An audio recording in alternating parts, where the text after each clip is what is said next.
And I'm live, at least on YouTube. I don't feel very alive, but we're live. ATG, One and Dibble. Hey, Bonnie. Hope everyone is doing better than I am, because I feel like shit. As I think you guys already know, my mom left a little gift when she was here Wednesday, and now I'm sick. Yay!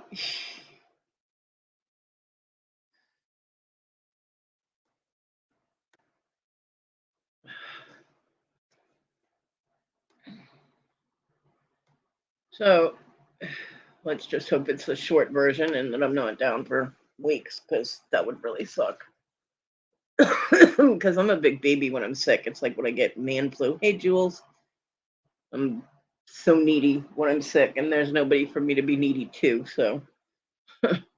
No, Bonnie, I'm not. Had to let my landlord know, so he's holding off on coming to get the rent because he's around his grandparents a lot, and being elderly, he doesn't want them exposed to it, so he's going to hold off. And then, such as my luck goes, hey, Alex, I got woken up at 4:30 yesterday afternoon, dog barking, people knocking on my window. I'm like, who the hell is it? And I hear, we're not going to go. We're waiting for you. And I'm like, what the fuck? So I go out there, and it's Issa, and she brought Talon and the dog. She brought her dog with her. And I'm like, whew. And I couldn't let them in. I couldn't hug him. I'm like, I had to tell her that, I'm sick and the whole COVID thing. And she took a step back from the door, which is all glass. You don't need to step back. It's not getting through the glass. Calm down. Oh my God, my godson has gotten so big, and it was so good to see him. But I wanted to hug him. I mean, I miss him so much. And she picked now to bring him over, and she didn't call first. Although I had been sleeping so deep, I did have a text that came in, which just goes beep, right. So if I'm sleeping, I'm not gonna hear it. And I guess she did try to call, but I didn't hear that either. But she tried to call as she pulled up, so she was already here when she called me. Yeah, I was so upset. I'm like, oh my God, I want to squish you, and he was like, ah. But yeah, so she said that she would bring him back when, she said she'd come back when I was feeling better. I'm like, don't forget to bring him with you so I can squish him. And she goes, well, I don't know if I'll be able to do that. Well, bitch, I don't want to see you. I want to see him. You can bring the dog. I don't mind seeing Dodge, But yeah, I'm just like, so hopefully she'll bring him back when I'm feeling better, when this goes away.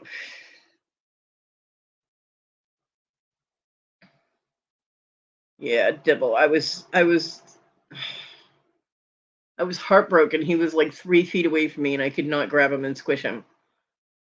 But he brought all his trophies with me with him that he with me. Yeah, he brought all his trophies in a backpack that he'd won doing all the sports that he's been doing, and apparently he's going to be going out for tackle football, and he's joining the Cub Scouts. So he was all excited about that, and he's having a good time. Hey, Stacey May.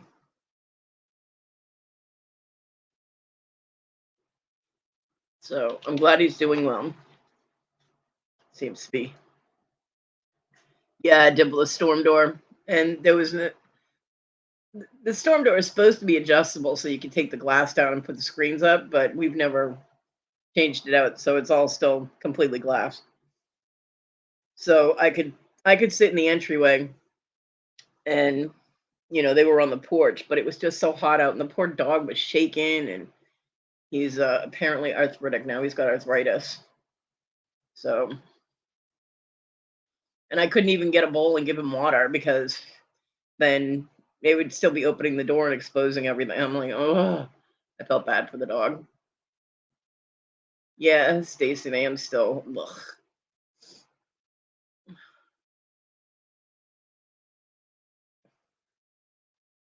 Morning, Irene. Although I think the aches and pains are a little worse, but my throat is not more sore than it was. It's just still scratchy, which is irritating. But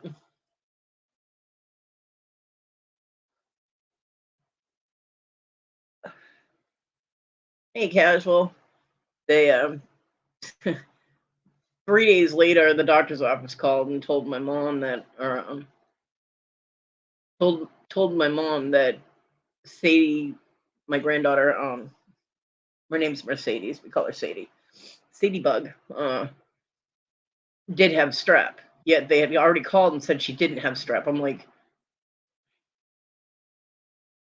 I don't know. I don't have a lot of confidence in my granddaughter's doctor, but they prescribed an antibiotic, which isn't going to hurt her to take. So hopefully it'll make her throat feel better. But I don't think it's strep because my mom wouldn't have been able to bring strep to me. My throat is icky, so I don't know. But when they did all the testing, they tested her on Wednesday. They tested her for strep and they tested her for COVID. The COVID test came back positive. Strep came back negative. I've seen what the strep cultures look like because when I was a kid, I got strep throat constantly. And there's no way that that's a false positive or a false negative. You know what I mean? And it's pretty obvious whether or not it's strep or not. So I don't understand why they would call and say she didn't, and then 3 days later call and say she did. So I don't know. Doctors these days don't seem to know what they're doing, which is kind of frightening. But the antibiotic won't hurt her. So my mom picked those pills up yesterday.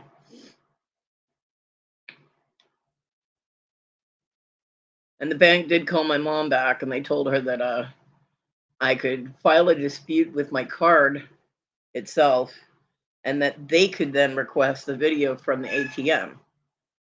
And my mom's like, so, you know, I was like, okay, this is a government card. And I've had to call about a transaction dispute before and they shut my whole card down and I couldn't use it. And I ended up having to get a new card, which I had to pay for. So I'm like, no. I'm like, sorry, no.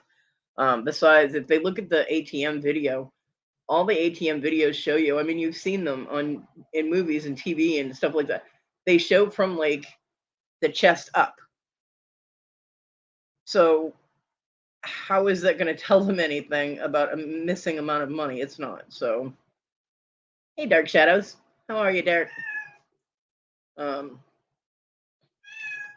Cat, nobody wants to hear from you. Shish.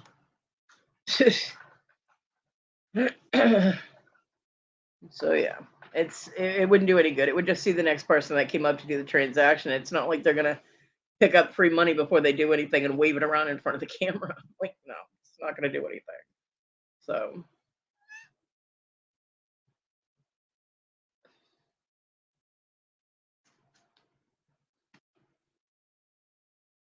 so it's gone. Casual. It's just gone. I mean, whether the machine hesitated and then my mom left and it spit the rest of it out, or whether it got stuck in there and came out with the next transaction, I don't know. But they said that the bank said the ATM balanced out. So I'm sick. Derek, my granddaughter tested positive for COVID and she lives at my mom's house. My mom came to see me Wednesday and before my granddaughter got tested. And my mom left it here. The good thing is my mom is feeling fine. Yeah, casual. Someone's $240 richer. Yeah, Bonnie, it did balance. They told my mom the ATM balanced fine. So the money was distributed, but just not to my mother. So yeah. I just hope that whoever that $240 went to was somebody that needed it. Like if I walked up and found found walked up, yeah. Fantasy world. If I found money laying around, you know, I'm somebody who really needs extra money, so I hope it was somebody that could put it to good use and not somebody who's got, thousands of dollars in the bank and that's just like, oh, look, I found pocket change. But thank you, Derek. Hopefully, this is the short version and not the long version. And I'm really glad my mom's not feeling any symptoms because my mom got COVID. And hey, Patrick, my mom got COVID in September and last September, and she got hit so hard. She's got permanent breathing issues now. So I don't know. I'm worried about her. She was like, "Well, I just called." She called me this morning. She's like, "Called to see how you were feeling." I'm like, "Blah," I was like, "How are you feeling?" And she's like, "I'm fine." Why would you ask that? I'm like, "Because you're at a house that two people have tested positive for." She goes, "Oh, that." I'm like, my mom. It's funny though. She doesn't call it COVID. She calls it kova. My mom never pronounces things correctly. I don't know. Probably because she can't hear right. I don't know. Like when she talks about getting her Swiffer, she says Swifter. I'm like, Mom, you're looking right at the package. There is no T in that word. Yeah, I read pen my mother. She's the one who drilled the spelling into me when I was a kid. She can deal with that monster. Cat, go do something with yourself, please. So, hope everything's going well with you, Patrick, and Rainbow, and the girlfriend, and I can never remember her name. Sorry.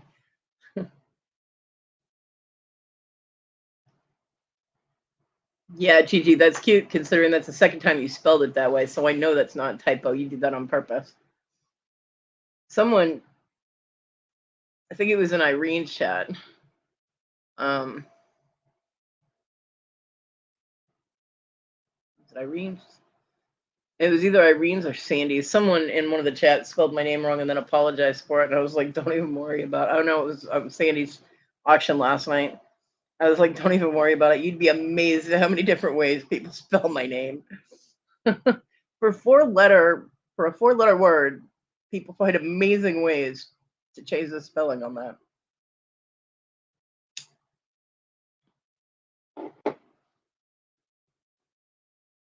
So, clitoral pills, yeah. Sorry. Don't make me laugh, Dibble.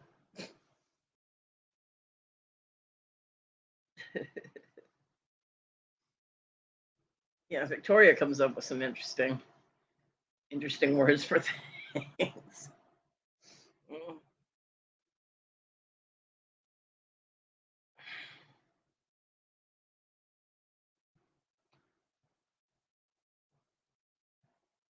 Thank you, Derek. Hit that like button like it owes you money. My cat looks at me like I owe her money all the time.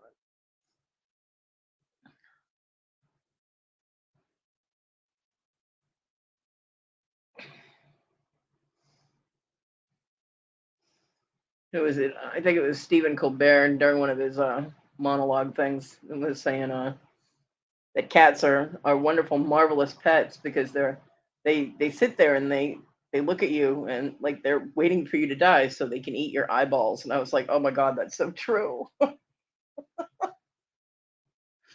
I love my cats, I do, but they do look at you like they're waiting for you to die so they can eat parts of you. I don't know.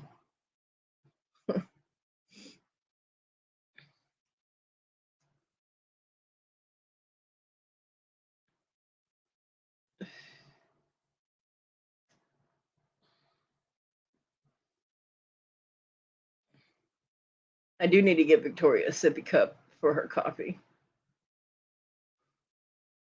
It's a very good idea. I got to look around when I have the money for a cool travel mug or something that's cute, or whatever.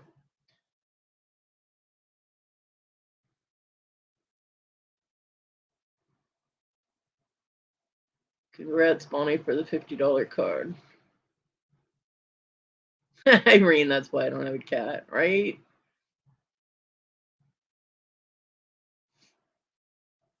What $50 card? Oh, Bonnie, did you win one of Cajun's giveaways?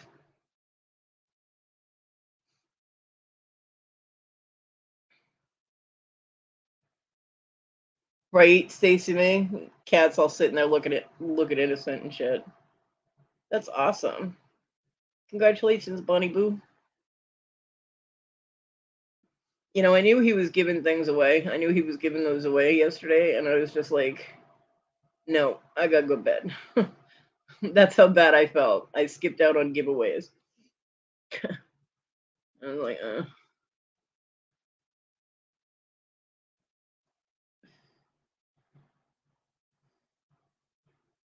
so yeah, you're sitting there all innocent too. You lying sack. Such a fibber. Halo thief. Ugh, I am all kinds of achy and blah.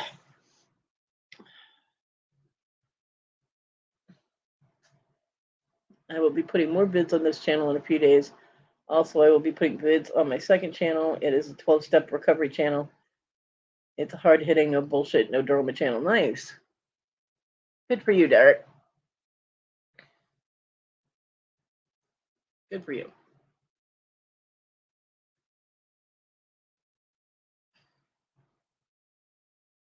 Bonnie, the universe provides, I'm telling you. It is.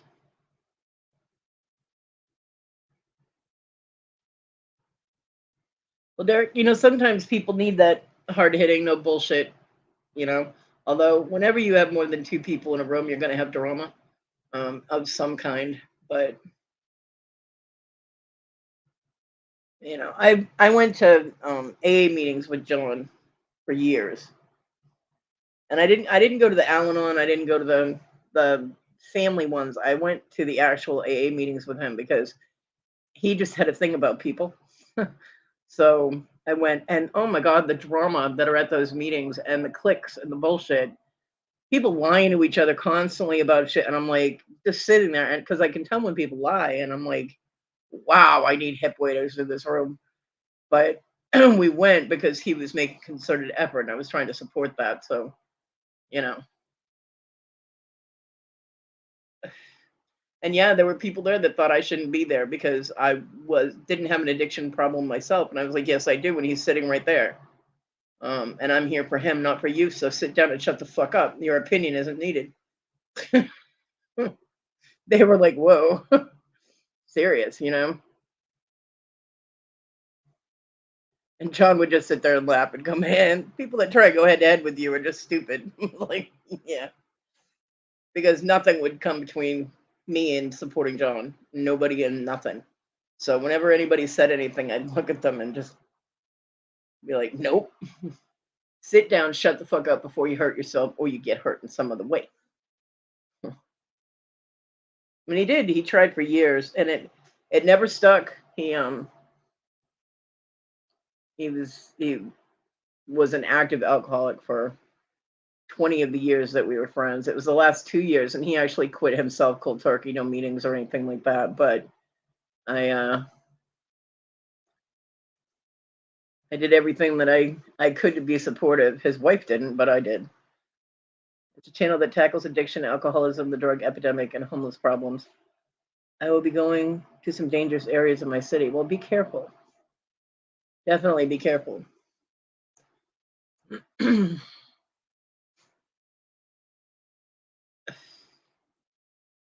Yeah, I lived in my car for 3 months up in Massachusetts, and there's some scary fucking freaks out there, man.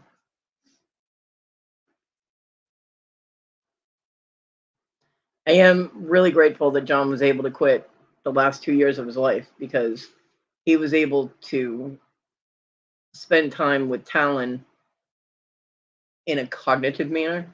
He was able to do stuff with his son, and he was able to start seeing his other children who he couldn't see because of the drinking. The mother, which was completely within her right, and I supported that fully. Which he at one point was like, "You're supposed to be on my side." I was like, "I'm on children's side, 100%." I was like, "And you should not be around any children when you're drinking." So yeah, I support her not wanting you to be around the kids on that chance that you know you've been drinking. So But in the last 2 years, he was able to reconnect with the kids and everything. So at least they have decent memories of their dad for a little while, you know? I'm just sad that he started getting his act together and his life together and meeting the potential that I knew he could be without the alcohol added. And then he ended up having the heart attack and dying, and that crushed me. But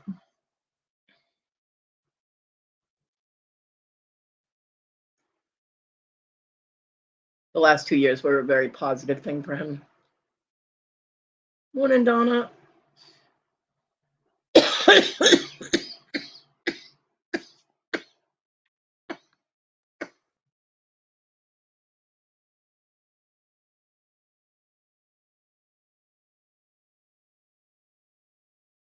Sorry.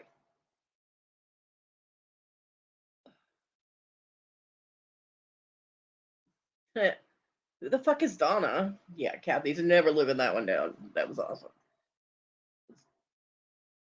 Yeah, Donna, I got COVID. Yeah.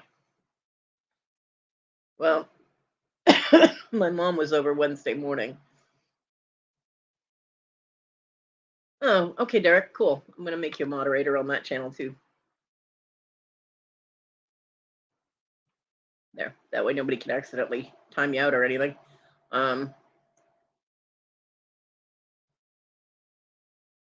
Yeah, Irene, if I'm feeling up to it, I will. What time are you having it? Because the Jewelathon is on today, on Hemlock Lady and Robin's channel, respectively. So I'll be drooling over pretty things. But yeah, I can bounce back and forth. What time is it? Feel free to drop the link if you want.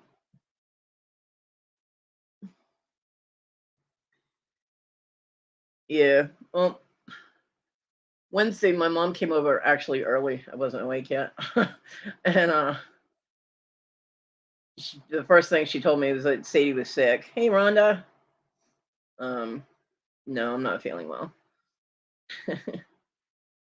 That Sadie was sick. She had a sore throat, so she couldn't stay very long because she needed to get home, call the doctor office and stuff.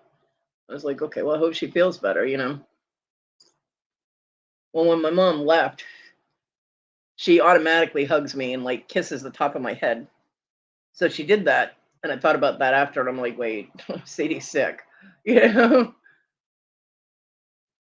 And yeah, TG, seriously.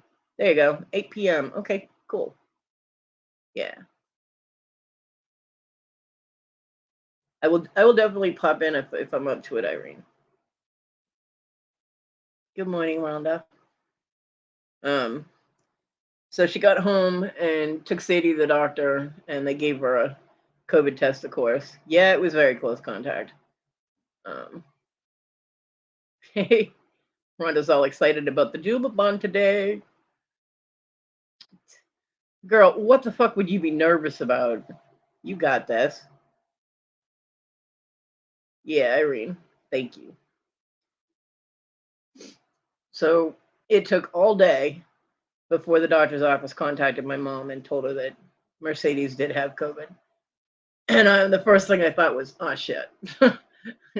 So selfishly, my first thought was, oh shit, about myself. But the second thought was, fuck, my mom is now exposed to COVID twice in 2 weeks because my daughter tested positive. Everybody does, Debbie. Jewelry thong. Um, and Thursday during the day, I was sneezing all fucking day.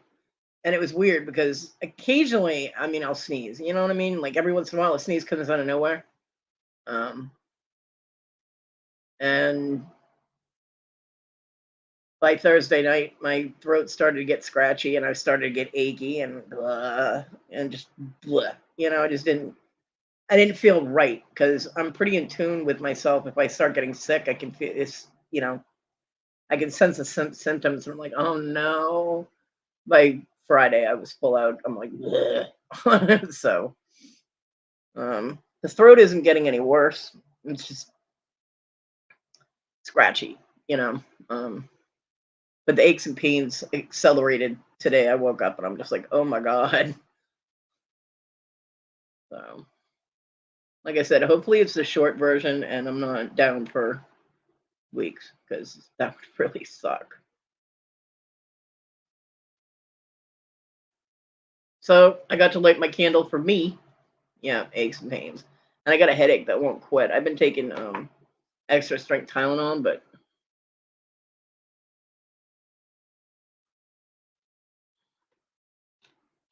I don't even want to know what it would feel like without the Tylenol. So we'll just muddle on through, you know.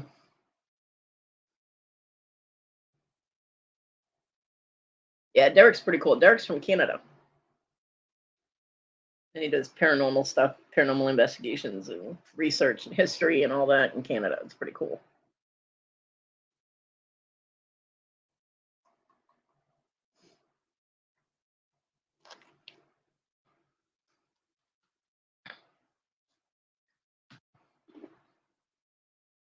Oh, and Rhonda, if you're awake yet, I'm not really sure if you've had your coffee yet or not, but you can drop the jewelathon links if you so wish to. Which I know you know. I don't know why I felt like I had to state it, but I did.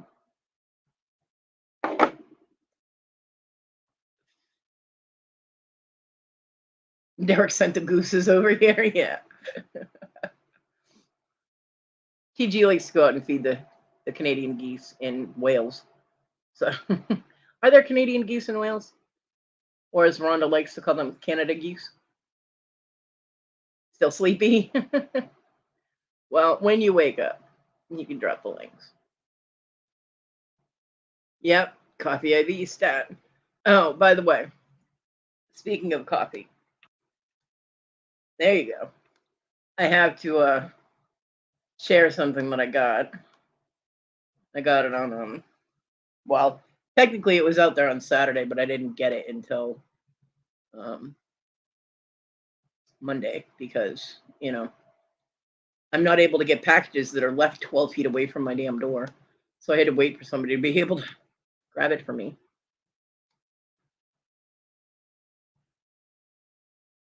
I got present in the mail. Why did my screen just do that? What the hell?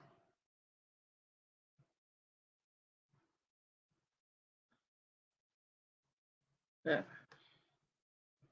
My laptop's doing fun things. Yay! So I got something in the mail that totally made my day. If it's going to show up. Why isn't it showing up? Come on.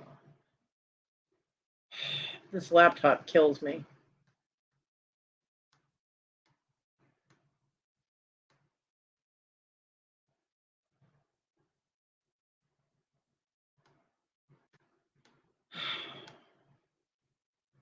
And I have no patience for bullshit electronics today.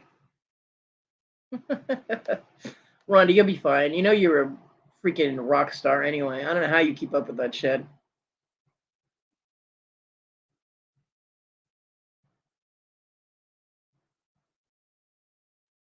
Look at what I got.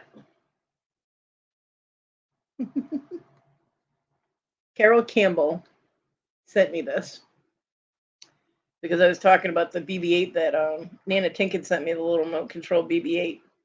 And Carol was like, "Oh, I have a BB-8 mug." Now I was expecting a mug that had a picture of BB-8 on it. This is 150 million times better than that. This is so cute. And yeah, I got a BB-8 mug. It's so cute. I'm like, oh my God. I smiled for like the entire day after I opened this. And let me tell you something. That woman knows how to pack. Okay. I have copious amounts of packing material now. They could have launched this from a catapult and it wouldn't even have gotten a chip on it. It was wrapped up so well. And yeah, she did a really good job packing it. So yeah. Hey Ian.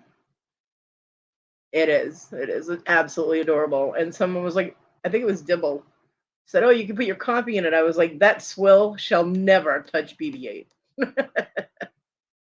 Yeah, I don't drink coffee. Coffee's nasty. So,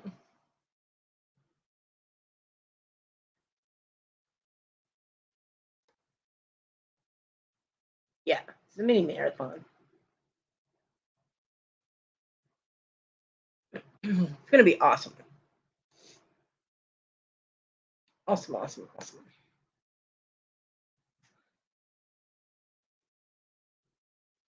Yeah, Tim Hortons. Tim Hortons is very popular in Canada. Poutine, I wouldn't be able to get into. Cheese curds squeaking in my mouth would totally turn me off. I'd be like, nope. But yeah, I've been to Banff, Canada a few times. Once when I was younger and we were on vacation with my parents, because I have relatives that live all over Canada. So it wasn't really vacation; it was just go visit family. But we did go to Banff. Well, I have no family there, but we went to Banff, and I have a picture of the lake there with the mountains reflecting into the lake. It was a gorgeous picture, and yeah, it was like I don't know 8, but Canada has some beautiful, beautiful country. It really does. Yeah, I'm not touching liquid ass either. TG, you can keep your Vegemite. Ugh.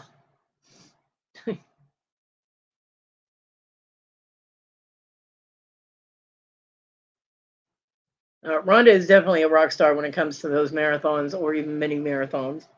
Miss per- Miss Picky mini marathon, because she not only keeps track of the chat and keeps the sellers on track, but she writes every single thing that sells down for the sellers and then sends them a list. Because where each person only gets 30 minutes, they would take up 15 minutes of their time writing down who won what. So Ronnie keeps track of all of that and then sends them a list so that they can send out invoices and whatnot. And kudos to you, girl. Gold stars and fucking any kind of cookie you want, because I wouldn't be able to do that. I did that for Fucktard in Scotland, for a few of his auctions, because he was just so bad at writing everything down, which now we know he just didn't give a fuck. But at the time, and then Lenny's wife took over the writing down part because it was just driving me crazy trying to moderate and write everything down. But yeah, so kudos to you, girl. Like full credit for that. Yeah, Fucktard.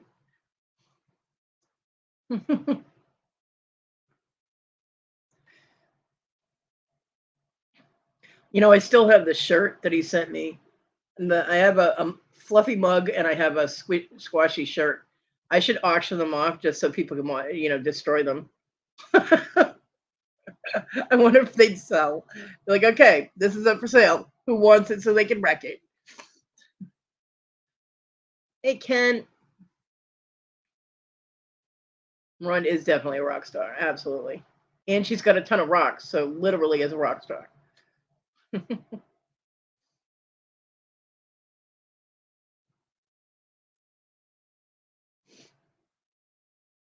Yeah, being a mod is not as easy as it looks to do it correctly. I think I do it correctly. I try anyway. I don't moderate that often.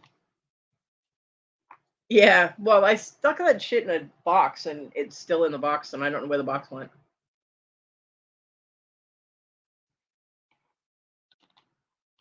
But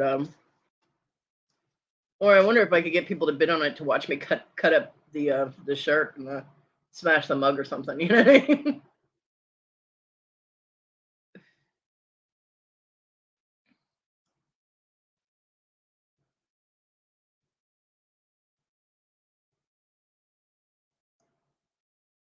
I just have no place to burn it because I can't get out of the house and I don't want to burn it on the porch. No, you finally finished Heartland? Right. Now you know what I was talking about. It's all your fault. I was crying for days. Good morning, Susanna. My beautiful, beautiful Susanna. How's Tina? Tell her I said, how the fuck are you? I can't even do the math hole right now. I feel so horrible. Blah.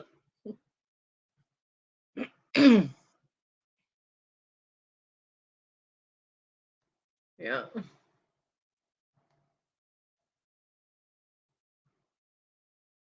It really sucks that his character isn't going to be on the show anymore because he just had other things that he wanted to do. He was on it for so long, which I can understand that. But a lot of actors, it seems they're so ungrateful for a series that they're on for years, and then they're like, "Oh, I can't get away from it. I can't get away." Dude, that paid your bills for how long? You know what I mean? People wouldn't know who you were if it wasn't for the show. So sit down, shut the fuck up, and just count your money. Getting ready for the beach. Nice. I hate the beach. Well, I like the beach at sundown and sunset and in the dark, but I can't do the beach during the day because I fried it with crisp. Tell Tina, vampire proof sunblock.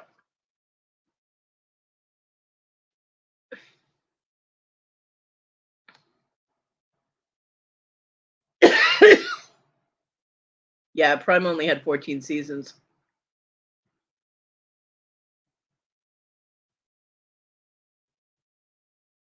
The only thing that bothered me about Heartland is that they like seem to repeat the stories. Like with all these kids that kept coming in and being adopted into the family, and it was the same fucking story each time. You know, kid with an attitude shows up. Kid with an attitude gets healed to the heart from Heartland. Yeah, yeah, I would be too, Rhonda. I'd be like, no. Might do a food challenge on your Paranormal and History channel soon. I was thinking of an almond slam where I slam back a jar of olives. I don't like olives. But hey, you do you. Hey, Larry, good morning.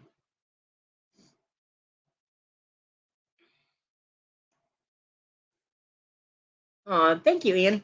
A friend of mine sent me that when we found out I had to have part of my leg amputated. And everybody started sending me bears that were dressed like pirates. And this one I thought was absolutely fantastic. It was not originally this color. Good morning, my groovy giggle girl. A friend of mine on YouTube, whom I miss because he's never around anymore. Dan the Answer Man took it, flipped it so that the peg leg was on the correct leg to coincide with mine, and then colored it purple because purple's my favorite color. So, and I don't know the name of the artist that did it, but I do know that they're from Deviant Art. They got it off Deviant Art. And if I knew the name of the artist, I would give full credit because I love this little pirate bear.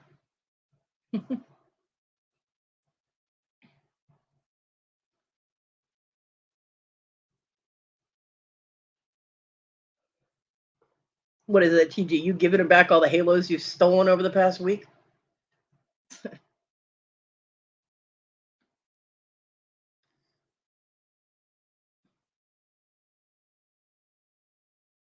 TG has a special little lockbox that she keeps all Kathy's halos in when she steals them.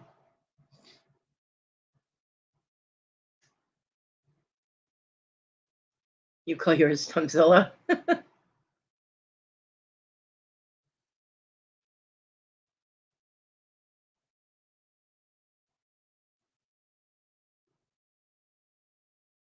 Yeah. Well, the leg, the prosthetic leg with my actual, the end of my actual leg, um, shrinking and all that. The leg that I have was actually like the prototype. It's the first leg that you get, and then afterward they give you your final leg. You get legs in stages. The back of it needs to be adjusted because it hits the crease in my knee when I sit down. Okay, Larry. Morning, Bobby. The leg, but to walk, the leg itself works fine. It's my knees that don't work. It feels like I got ground glass in them if I try and walk. So, but I can use the leg to stand up if I'm just like if I have like a crap ton of dishes to do, which sadly happens because my hands hurt so bad holding on to things that washing dishes is painful. Um, but if I put the leg on and wheel out there, I can stand at the sink, which is a lot better for my back than sitting in the wheelchair and trying to do dishes at my awkward angle sink. So for things like that, it works fine. But yes, it is purple. I have a purple prosthetic leg, which I throw at people in chats all the time because they're smart asses and they deserve it and they don't duck fast enough. It's funny. So, and you have an amputation as well? Yeah, TG. TG, I have a homing device on it for you, okay? That sucker will zoom on you. Oh, you do? Is it a leg amputation or because I'm nosy like that? I don't know what that is. I don't know what LAKA is.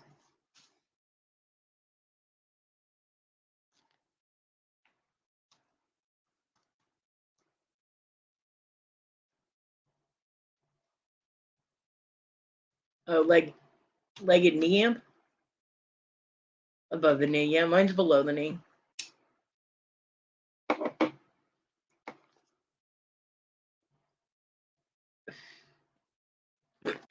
Mine is on the left as well, but it's about 7 inches below my knee. Sucks. Oh, Kathy. Kick it. I would kick it for you, but I'd fall down.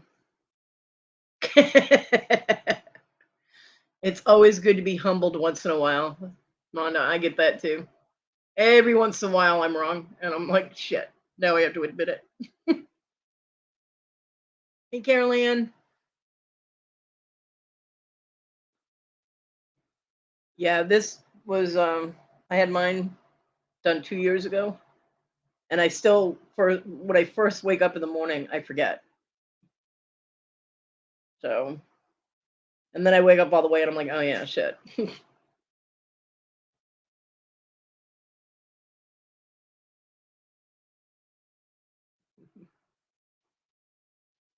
But, yeah,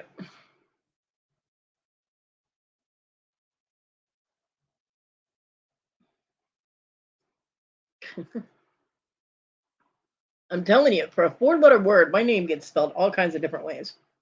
But I know what people mean, so it's okay.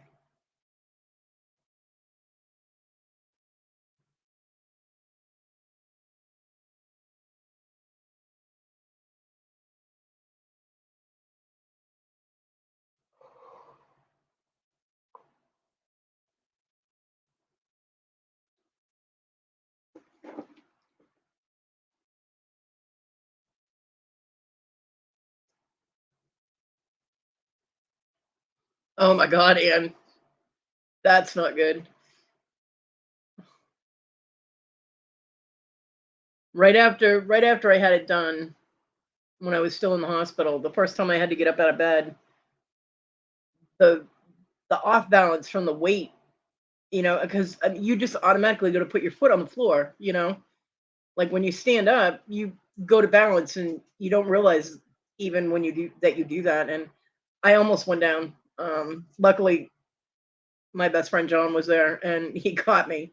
So yeah, but physics are weird because if you maneuver the muscles in your leg so that it's like when you sprain an ankle and you have to keep your foot up, if you maneuver your leg like that, your body automatically balances itself. I found that out. I was like, okay, physics are fucked up. But yeah, so I just have to kind of lift what's left of my leg up and I'm able to balance a little bit better. Really weird. The things and humans are amazingly adaptable. They are. But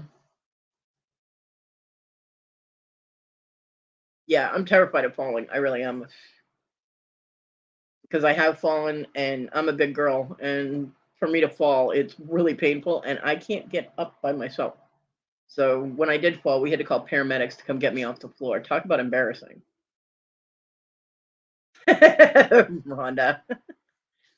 I don't go down anymore. There's nobody here for that. But yeah. Emotionally, I go down a lot, but I do bounce back. I'm round like a ball. Does that count? What are you snortling at? Go to sleep. Dog's over there making all kinds of weird nose noises. Nose noises. There's something I can't say fast. Yeah, yeah. It was funny because at the time, I still had my leg, but I had had surgery on the bottom of my foot. What happened was is I got we had adopted well, John adopted 2 cats and they lived in my room. And apparently while I was sleeping, one of them ran over my foot and caught my foot with a claw. And I had peripheral neuropathy, so I didn't feel it. And I didn't know I had an injury, and it ended up getting infected. I ended up getting stabbed in the bottom of my foot. So I had to have surgery on my foot, and it looked like I had got bit by a little tiny shark. Baby shark got me. Okay, bit off the bottom of my foot. It was horrible. It was so disgusting. And so that was all wrapped up with gauze and whatnot. But when I was going out to the car to go to the surgeons to get my foot checked, I twisted my ankle. Like I had one of those stupid little Velcro boot things on my foot so that the bandage wouldn't get dirty, and my foot slid sideways out of it, and I rolled my ankle twice. It finally was like, John, get over here and get this damn thing off me before I break my leg. Well, little did I know. Baby shark left you last night. Little did I know that the damage I did to my ankle was that I dislocated and shattered my ankle. And by the time they caught it, it had caused an infection in the shin bone, which there was no coming back from. So that's why I ended up having to have the amputation. But while my foot was all bandaged up and everything, and my ankle was all busted, I couldn't put any weight on that foot. And I was getting out of the wheelchair, and my roommate at the time, Isa, she was holding the wheelchair so that it wouldn't move. And I grabbed onto the handrail that I have on my bed, which is not all that sturdy. If you pull on it, it comes out from another mattress, and it moved, and I went down sideways, and she couldn't catch me because the girl got no muscles. And I landed on a whole bunch of totes and boxes, and it was horrible. So when we called the paramedics to come get me, the paramedic was trying to figure out how to get me back off the floor. And he finally was like, you know what? I'm just going to hug you and lift you. And I'm like, okay, but usually you've got to buy me dinner first before this happens. I want lobster. He just started laughing, but he did. He picked me up off the floor. So,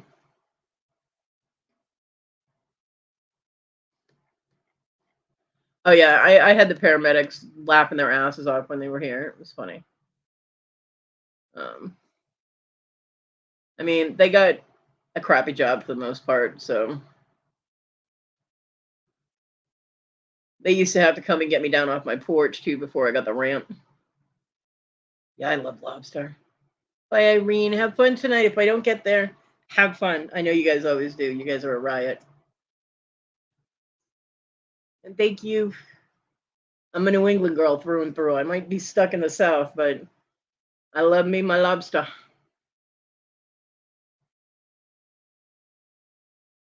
Gotta be New England. It's gotta be Maine lobster though. I don't really like lobster from other places.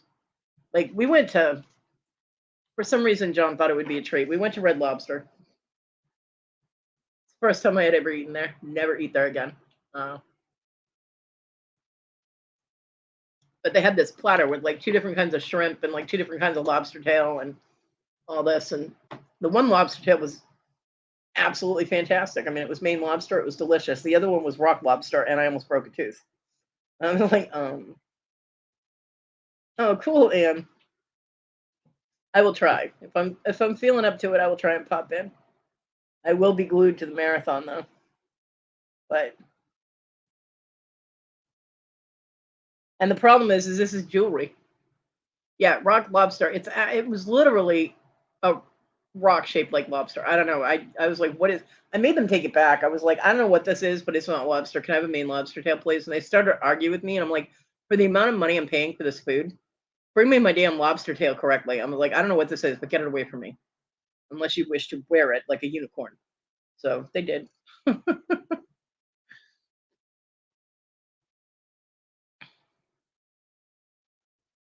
So it absolutely is, Rhonda. Absolutely. Canadian lobster is close because it's the same breed of lobster. It's just the water is a little different. But Maine lobster, it's something in the area where they eat that's it's better. Yeah, rock lobster doesn't have the same savory sweet taste to it. Maine lobster has a savory sweet. It just goes perfect with butter and yeah. But the rock lobster was way too tough for me. I'm like, and that's when I had my teeth. It'd be like lobster bubblegum at this point. I wouldn't be able to chew it. I love seafood.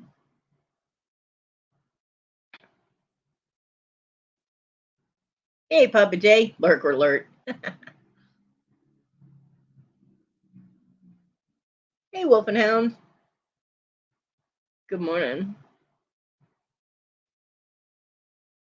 So the update for everybody is I feel like crap. I have COVID. Hey, Jabby. And I'm achy and I'm a big baby and I'm very needy when I'm sick. So there, you've all been updated. I feel like shit. But I didn't want to disappoint people by not going live. I love my people. Yeah, meat is way tougher with rock lobster. It's a lot. Maine lobster is the best. Oh, cool, Anne. You know what my son did? When my son found out I was getting my leg amputated, he went on Amazon and actually looked for a peg leg, a little wooden peg leg, and then sent me a picture of it. He goes, "Here, I found your leg for you. This is what you need." My son's an asshole. I should have bought it and then thrown it at him. Yeah, me too. I don't want to be sick. I don't like being sick. Should try fried raccoon nipples. As far as I'm concerned, the raccoons can keep their nipples right where they are, and I'm not eating raccoon. Yeah. Yeah.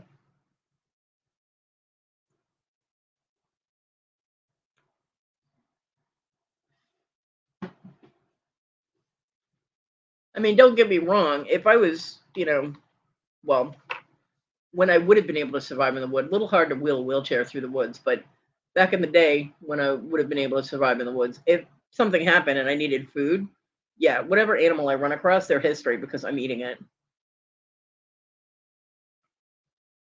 But since that is not necessary, they're safe. Yeah, my best friend told me he was going to get me an eye patch, and my son was like, "I'll get you the peg leg," and I'm like, "Fuck y'all."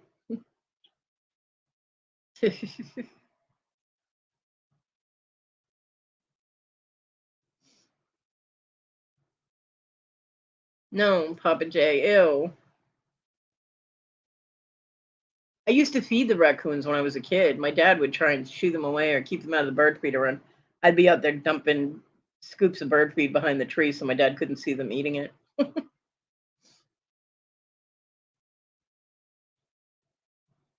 You guys are grossing me out. Don't get me going on a hunting rant. Just don't, because I end up losing viewers when I do that. My number goes from whatever to like 5.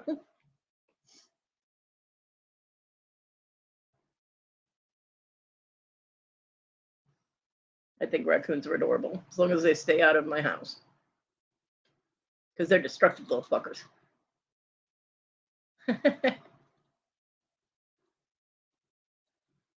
I know they do, but apparently not the hunting ones.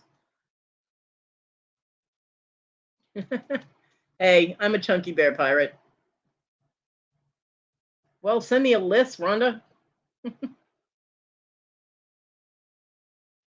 Papa J.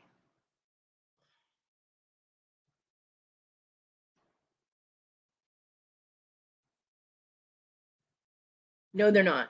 Minions are annoying little banana poops, and I see what you did there. Yeah, what Rhonda said. Raccoons are. Look at you made Rhonda cry, Papa J. Look what you did. Look what you did.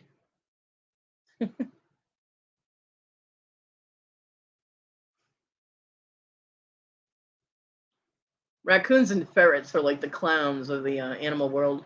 They're awesome. Smart as fuck, too. Damn, they're both super smart animals. I have a friend of mine in North Carolina that he lives kind of out in the woods.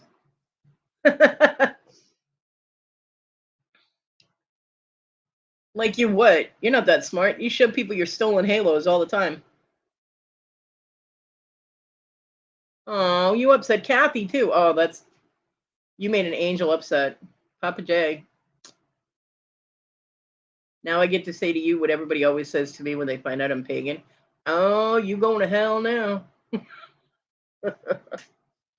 um, but he lives out in the woods in North Carolina, and he found a baby raccoon. He kept an eye on it for a whole day, but its mama never came back. So he took it in, and he raised it. So he let it continue to go outside though. I mean, like he didn't tame it because you can't tame a raccoon. I don't care who you are. The raccoon will be only domesticated to a certain point in time, and it's still going to wreck your house. But it lived in his house. It was his friend, and he it hung out with him for years. And one day it disappeared, and he was armadillo. I love you, Rhonda. Um, and it was missing for a couple of weeks, and then it came back and it ate, and then it was missing for a few weeks. Well, like 4 or 5 months later, he's sitting out on his porch. Hey, Mr. Jim. Hey, Susie. Um, and here comes his little friend, the raccoon, wandering up, doot doot doot doot doot doot doot, and looked at him on the porch, and then it made some chittering noises, and out of the woods came all these little baby raccoons. There were like 3 baby raccoons. So apparently, his raccoon was off getting busy and having babies, and then brought the babies to see him. So then he had a house full of raccoons, and he had to rethink his life.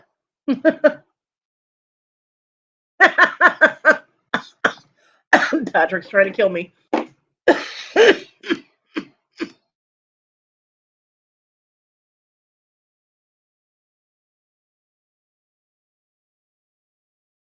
Oh, fuck. Patrick, that was hysterical.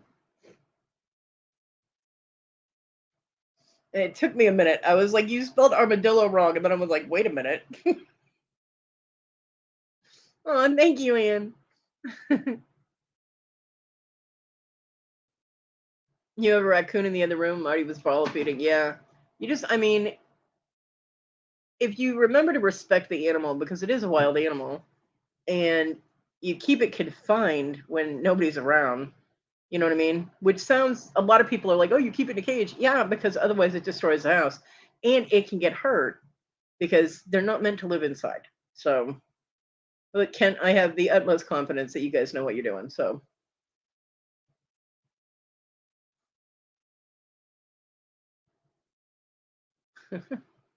Carmadillo.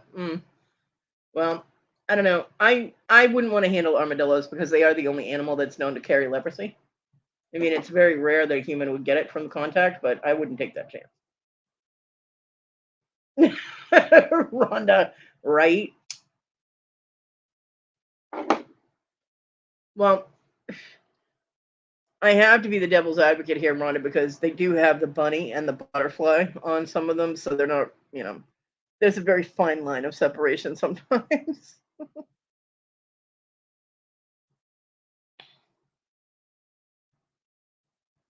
I have never heard anybody say, I don't want those bunny ears on my dildo, okay?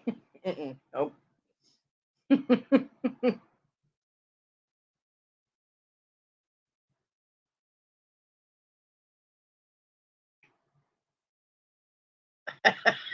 Patrick. Those are different. Yeah, okay. Armadillos. You know why you see so many armadillos dead on the side of the road in places that they live? They jump. If they're in the road and a vehicle goes to drive over them, they jump and they basically commit suicide. You can tell Mr. Jim is a mountain man. He's like, with the right seasoning, all tastes good.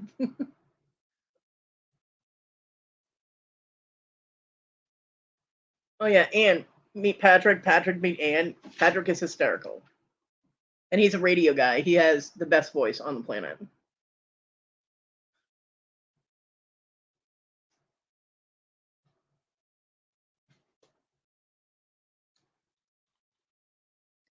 And Patrick sells comics and vintage toys and all kinds of stuff. And he's got one fucking incredible Lady Death collection. I'm so jealous.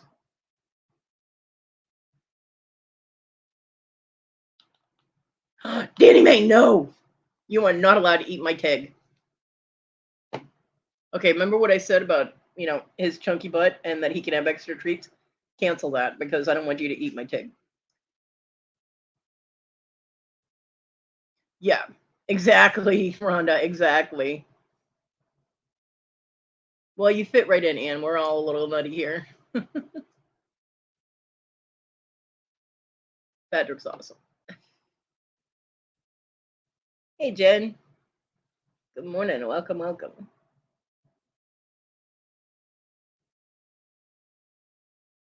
Yeah, a lot of people's did in the 20s, Papa J. No, we're not allowed to eat bear here, okay? You do notice the icon, right? No one should eat apex predators. They're necessary for the planet. Yeah, and Rhonda's being tame right now because a lot of the ladies on a group, they hear Patrick's voice. Patrick has panty wedding voice. That's what it is. Well, I'm glad you stopped in, Jen. Thank you. Yes, TG is being amazingly well behaved. I'm scared. Yeah. Honestly, even if bears weren't my jam and my spirit animal, I don't think that apex predators should be killed and eaten. They're necessary for the function of the planet.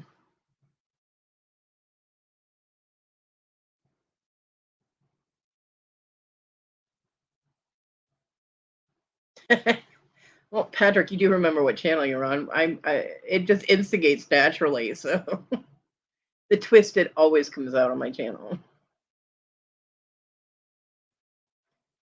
AM, PM, doesn't matter here. The Jewelathon starts on Hemlock Lady's channel at 1:45, 2 o'clock, something like that. Rhonda will drop the link again for you. Me too, Patrick. Start at 1:45 on Tadia's channel. Yeah. You know what I like about the marathons, even if they're small ones, is that people have to show their items quickly and you're not sitting there for 20, 30 minutes looking at one thing. I like that. I do. There you go. There's the links. Thank you, Rhonda.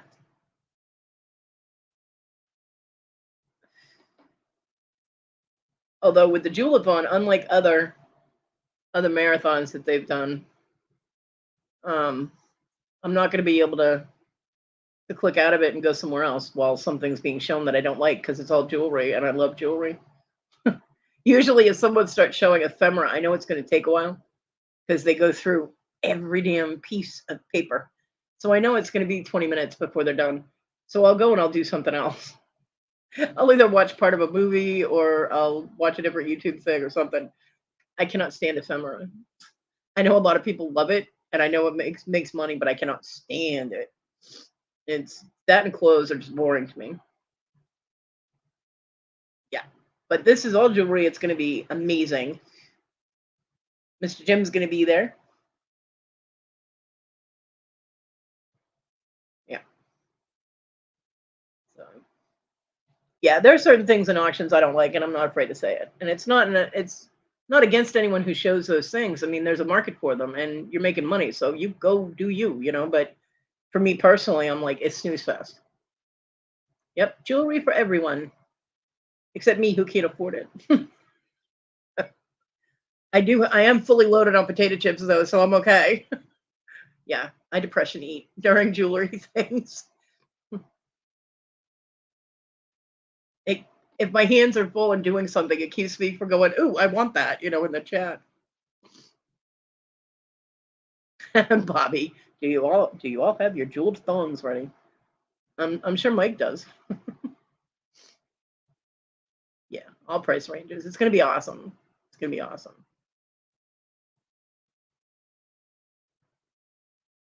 Wanda, did you get your tripod fixed? No, Jen, I'm not.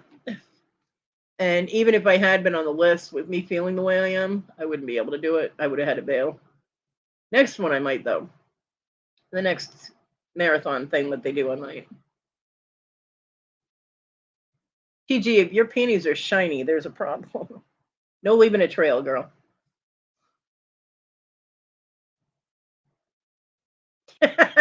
That Patrick seriously tried to kill me this morning. That was funny.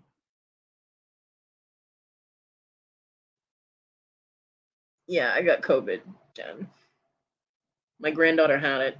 Got tested positive on Wednesday afternoon, and my mother was here Wednesday morning, and she hugged me and gave me a kiss, and bam.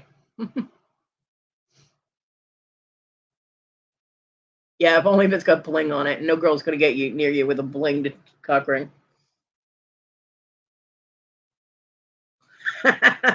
Amber didn't make the wheel.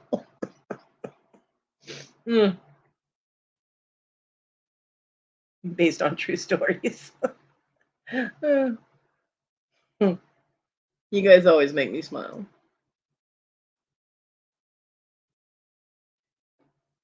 I'll tell you, I don't know if I touched on this when I did my rant about auctions. I don't know if I touched on this, but it's when people put something up and they do for choice. Okay, that's fine.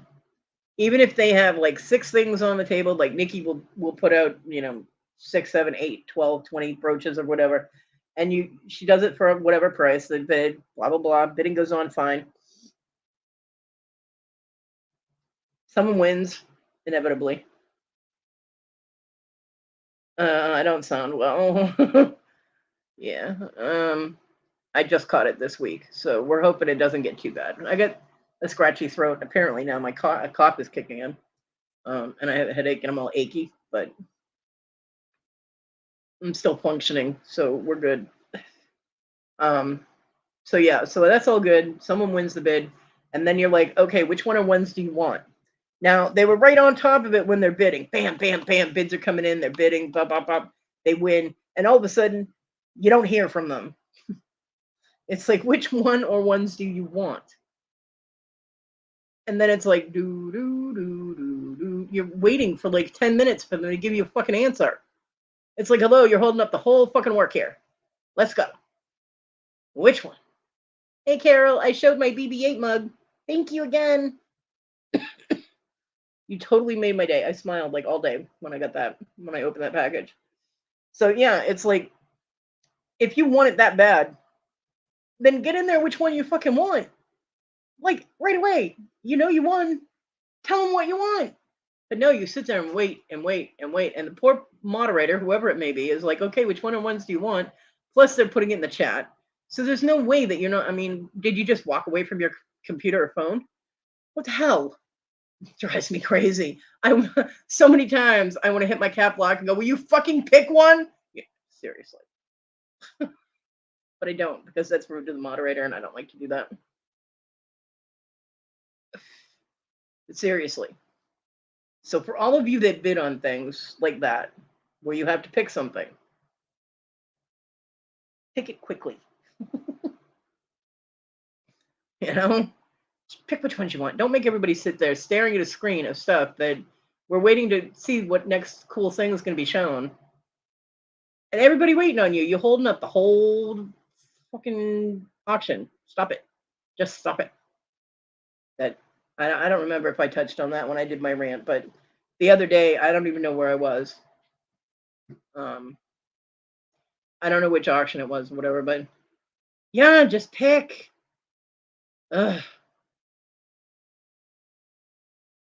Pick it quick like your nose. Ew, TG. Gross. If you really want to make sure it's listed correctly, you connect said ring to a chain connected to a nipple ring with 925 silver and some rubies and other shinies. Get creative. Bedazzled for adults. Cute, Patrick. So yeah, but the other day, and it 10 minutes later, seriously, they should not have been waiting that long, and they were just like, okay, well, let us know which one you want. And they just finally moved on. But good God. Well, I mean, casual, when you have multiple different things that are different items, like we'll use Nikki for example, because she's the brooch queen. So say she's got a peacock brooch, a turtle, because Nikki always has turtles, owl, because she always has owls, um, like a cat. Yeah, how difficult is it to put in cat or peacock? Or whatever? I mean, you don't need a number for this shit. You don't need to do ABC for that. They're all different. You know what I mean? I can see it if they're like Mr. Jim does cabochons and say he has 8 cabochons sitting on his table and they're all the same stone, then yes, numbers help because saying the second one from the left can be confusing. So, you know, things like that. It depends on what the item is. But if they're taking that long to tell you which one they want, then a number is not going to make a difference. Because if they're not aware of what they're fucking bidding on, they shouldn't be bidding.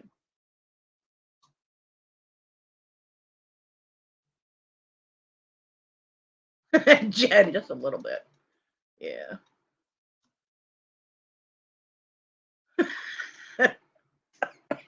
Yeah, a little bit. Just a tad. I just my brain needs to be engaged with new things. You know what I mean? So it's like, okay, next item, let's go. And they can't do anything because the person hasn't picked what they wanted, and there are other people that might want them too. They can't move on to the next person down the line until the first person picks.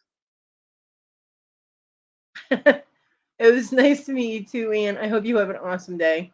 And I will try and stop in tonight on Irene's. Yeah, Rhonda does too. Rhonda has to be careful what she says though, because she moderates for so many people. So she has to keep everything copacetic, which would drive me absolutely crazy. Because I must vent or my head will explode. And I get cranky. And I'll snap at people all over the place. It's terrible. I'm well aware of my own faults. There aren't many, but I do have a few. Other than that, I'm a motherfucking delight. Okay.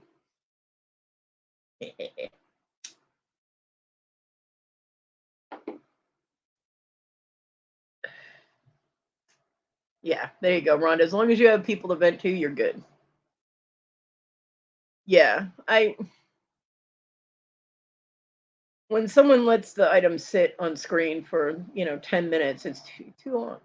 5 minutes can be too long. It depends on what it is, and if there's interest in it, yes, I can see leaving it up there. You got people in a bidding war over it, then that's the whole point of it, right? But when you're letting an item sit there for 5 minutes and there's absolutely nobody bidding on it, or even asking questions about it, it's a pass. Move along. Yeah, yeah. I mean, I can see doing like a minute because ow, cat, claws, stuff it. All right, go. When you stab me, it's time for you to go. Oh, that hurt. Um, Sometimes people like to look things up. It really depends on what it is. If they can look it up quick on eBay or do comps on it themselves and whatnot. I mean, I do that sometimes. I see an item, I'm like, oh, I wonder how much that was. Yeah, yeah. Mr. Jim has Miss Joni to handle stupid, and Papa J. 30 minutes. Anyway, everybody has 30 minutes. I'm not meant to. Yeah, Rhonda gets impatient.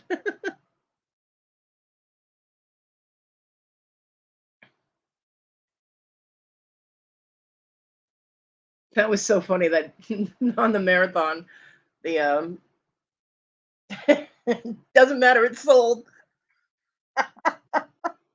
Rhonda was just like, next item, next item, next item. Oh, poor bee lady. She was like, what? But I'm trying to tell you. Rhonda's like, doesn't matter, it's sold. Move on.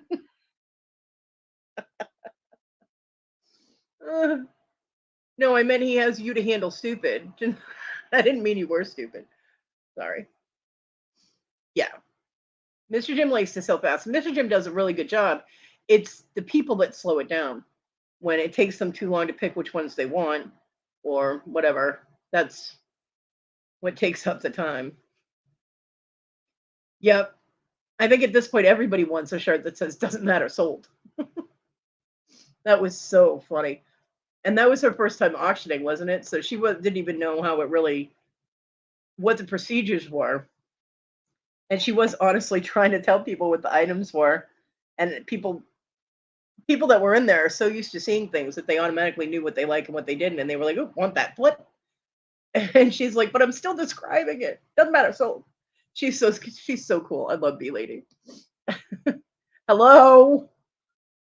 I kept waiting for her to go, "Is this thing on? Hello?" Because she was expecting some kind of commentary from you guys on the panel, and it was an awesome combo. That was absolutely fantastic. You know it's good when people are talking about it weeks later, you know? I'm surprised more people haven't wanted her to be on.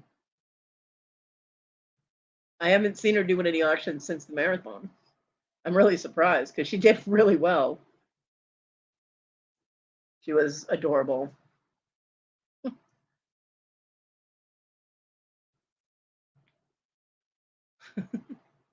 It was awesome. Uh-huh. Jabby, she'll leave. She'll be like, "No, you're on your own."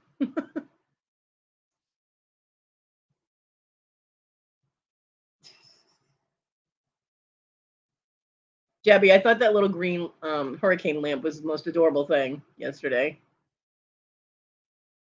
Oh, okay. Yeah, I would imagine that the offers poured in. Hey, Robin, is this the pregame show?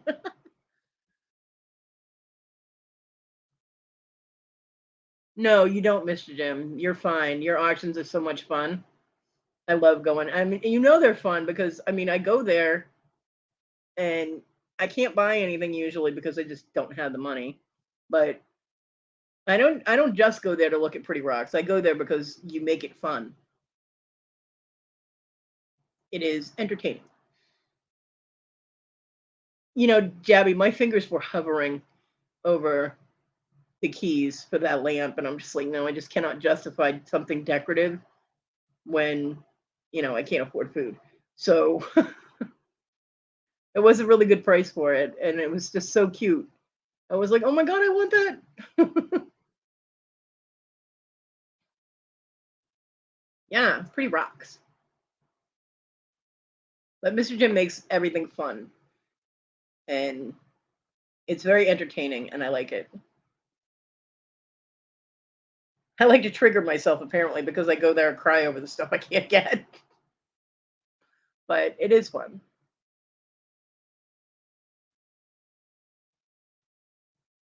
Yeah, Dibble was here, and Bonnie was here.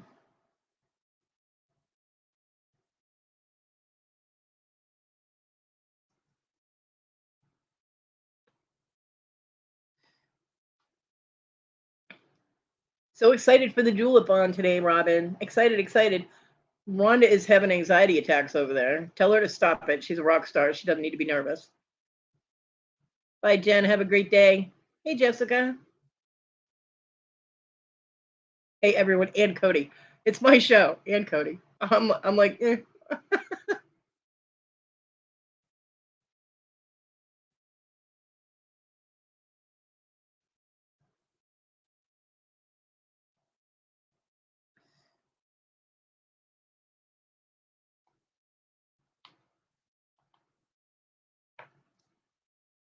Well, about time you did something, TG.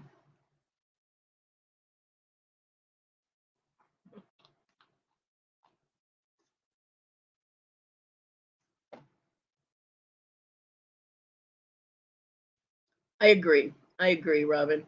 And I told her that. I said, you always do awesome. You're amazing. You know, with everything that Rhonda is able to keep track of. I mean, I consider myself to be a pretty good mod, but I can't keep track of writing everyone's sales down like that. So,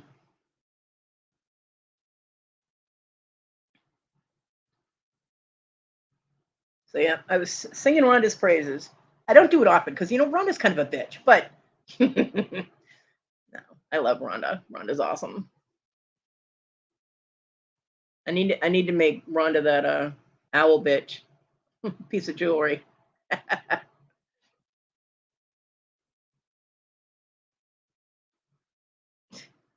The girl's a speed writer. Are you kidding me?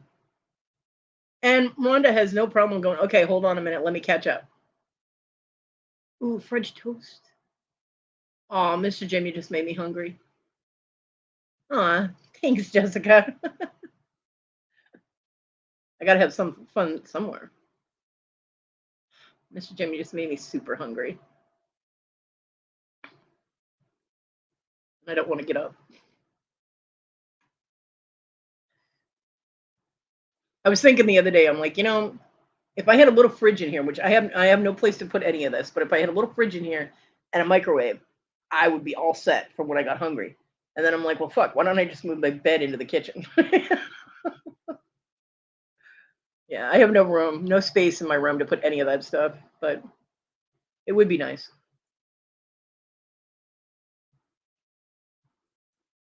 This is the one time a studio would come in handy.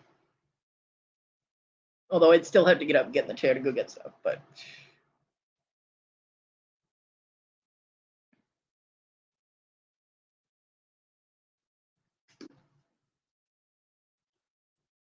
yeah, I was going to do a sale today until I remembered that the Jewelathon was on, and I was like, nope. And to quell any rumors before they start, nobody contacted me and said, hey, don't do a sale. The Jewelathon is on. There was no emails, no messages, nothing like that. It's simply a matter of the fact that I want to go to the Jewelathon, so my sale is not happening today. That and I don't feel good. So I really hope that this COVID thing doesn't hit me that hard because I don't like being sick. Seriously, I'm a big whiny baby. It's like I get man flu when I get sick. No offense to the men in the room, but you all are big babies when you get sick. John always was. Big needy baby. That's me when I get sick. So.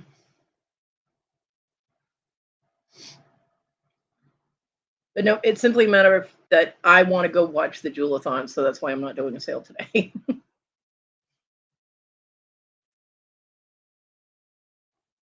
So even if you guys don't see me type it in the chat, because I'm not feeling good or my hands are hurting too bad or whatever, I'm still there. I'll be there watching you.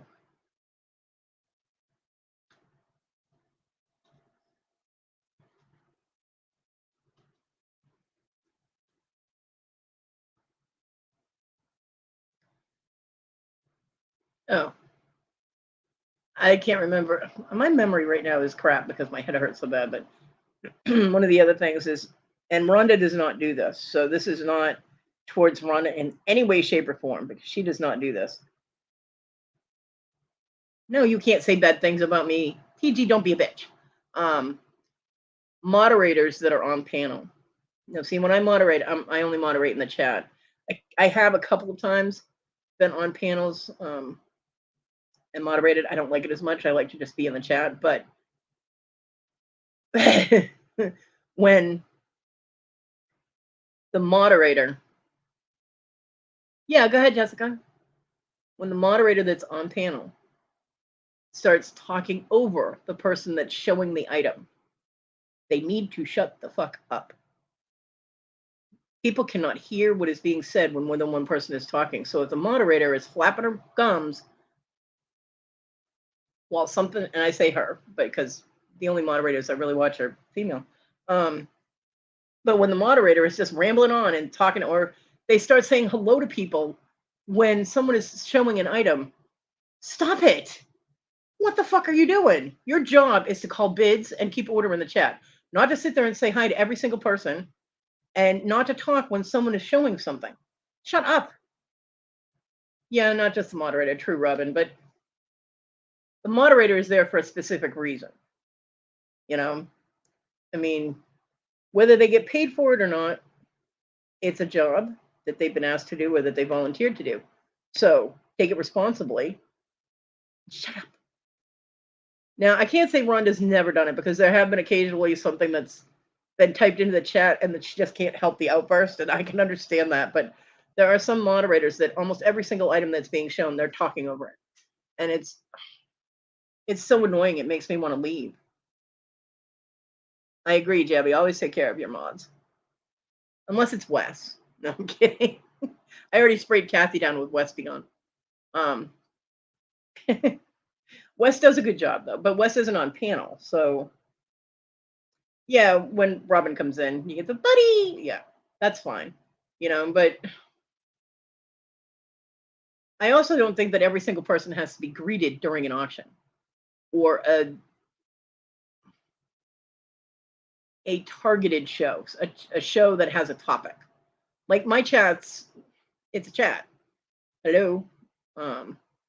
Yeah, Robin always has to be announced. I agree. And anybody that doesn't know anything about Robin's business, the Real Creative Studios, she makes epic, absolutely fucking amazing intros and outros and things like that. So if you need any of that, go check her out and send your business her way because she is balls to the walls, absolutely amazing. Yeah, I agree. JJ is definitely a talker.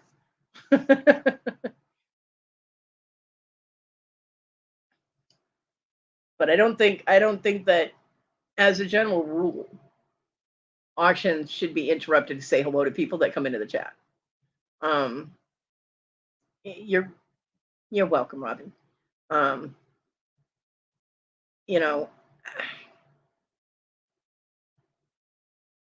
You're a big thing, all right. A big fibbing Halo thief is what you are. Give that back.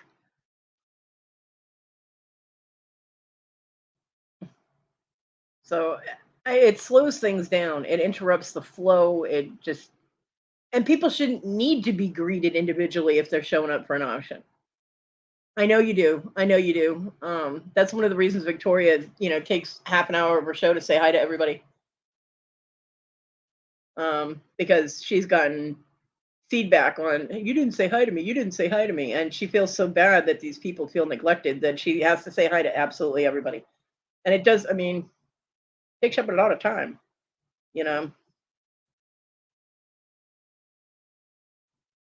but I don't think people should expect it. And if they're going into an auction or they're going into, like Daddy May does, we'll use the paranormal show as an example. When people come into that, it's a targeted conversation between the two people. The only interaction from the chat towards the people on panel should be questions they might have for the person. I know it is, but the thing is they shouldn't feel that way if they're just coming into an auction. And I know that you can't really tell someone how to feel, but well, apparently Abby's avatar is a big hit, Robin. Good for you. You go, girl. And I think people's neediness on that level is a little out there, but don't get me wrong. I love it when people say hello to me because it's like, oh, my people love me. I love that, but I don't get all butthurt if I don't get said hello to by every single person in the fucking chat. You know what I mean? Maybe I have a different perspective. I don't know.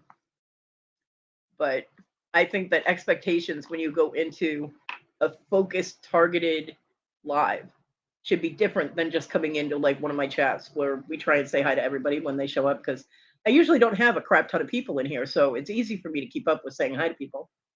Shut up, TG.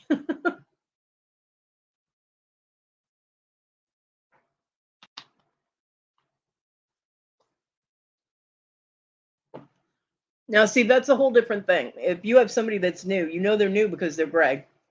They're not blue yet.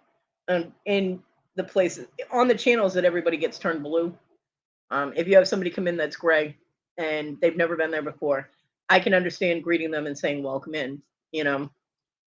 I can understand taking a minute to do that. But for people that are there constantly, every single time, or that frequent it, when you're watching someone show an item and they've already been showing it for a couple of minutes, haha, TG, and all of a sudden like 3 or 4 people pop in and be like, hey, I'm here, blah blah blah, and the next thing you got like 4 minutes of highs from everybody. If there's more than one person selling, you got 4 people on the panel, they all have to say hi. Um, it's taking up time and killing the flow of things. Bobby, I'm special and people damn well acknowledge my presence.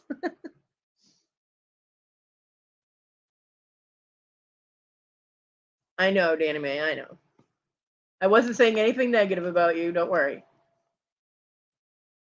But it does, even with your show, like when you do your 20 questions, you're talking to the person on your panel, and you know, you're on a phone, so you have a bit of a delay. So sometimes you don't know that that person is talking, and you'll be like, "Oh, hi, blah blah," and you actually talk over them, and it's not your fault because there is a delay when you're using a phone. I've noticed that. Um,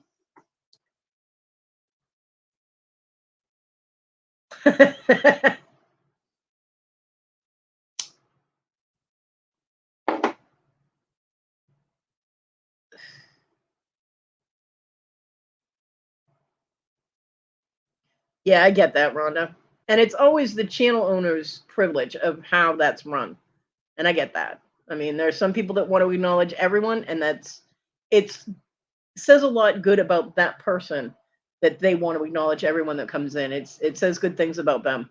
It's just when it happens constantly and things keep getting interrupted, it drives me crazy. Yeah.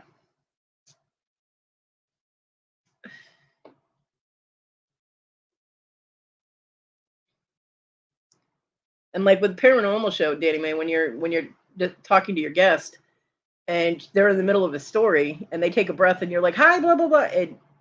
I don't know, it kind of makes a break and you're kind of like, huh? It off tracks you. You're all engrossed in the story and all of a sudden you're saying hi to somebody. It's really nothing against you. I'm just using your show as an example. I probably shouldn't. She's gonna be messaging me going, "Oh my god, do you really hate my show?" No, I don't. I love your show. Shut up. Uh,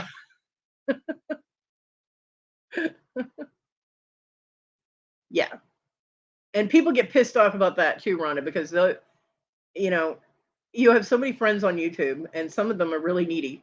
So when they show up in a chat and you don't say hi to them, they get so offended. It's like, look, get your panties out of a knot and relax. I'm working here. Yep, Robin, and that's awesome.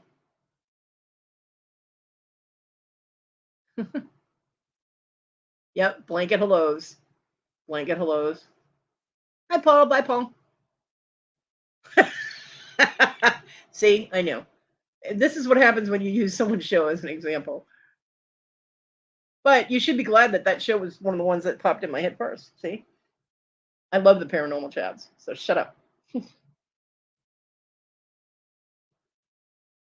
And it's working for you, whichever way you're doing it. It's working fine. I just have little pet peeves about stuff that doesn't in any way reflect on the success of your show. So I have pet peeves about everything. I'm a very bitchy person. People are like, "Oh, you shouldn't judge things." Fuck that. I am the most judgy McJudgish thing you're ever gonna find. Yeah, Robin, I get that. And your internet also sucks. So sometimes you don't see them. And a lot of the times in really busy chats, not mine, um, it jumps so fast that sometimes you miss people. So,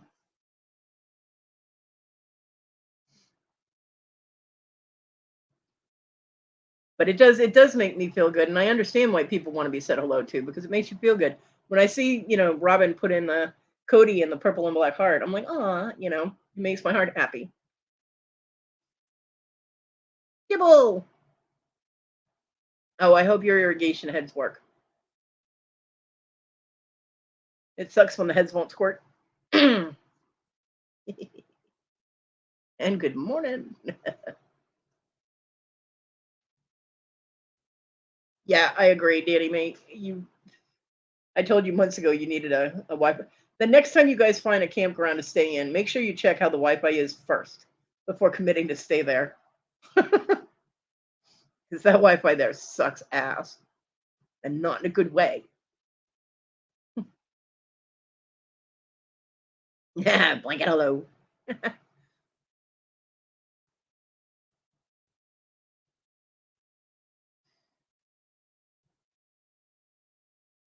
Danny Mae, who's on paranormal chats on Monday?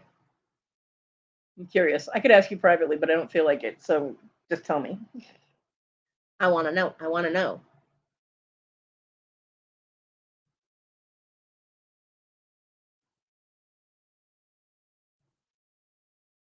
Seeing that? Good. Glad you have a place in October. Did you already check the Wi-Fi to make sure it's functioning correctly? See, that makes me happy too. When people say hi and they put a smiley, that's why I'll always put at least a smiley in there. It's because I'm happy to see you. Now, if I don't put a smiley next to your name, then either I don't know you or I don't like you all that much. I'm just acknowledging your presence, just so you're all forewarned. If you don't get a smiley, unless my hands aren't working correctly, and then I'll put it in afterwards because sometimes my fingers twitch. But most of y'all get a smiley and a heart. Some people get more than that, but there you go. Insert your name in the blank. I can't keep track of everyone's hello habits. Yeah, everybody has different things that they do, Jabby. I get that. Bobby from Earth and Water Tarot. Huh. I don't think I've seen her yet. Cool. That's awesome. Woo, woo. Okay, so everybody who's into tarot readings, check out Danny Mae's Bobby. Hi, Bobby. Check out Danny Mae's channel on Monday, 3:00, right? The paranormal chat. You might win a free reading. I always like to watch tarot readers.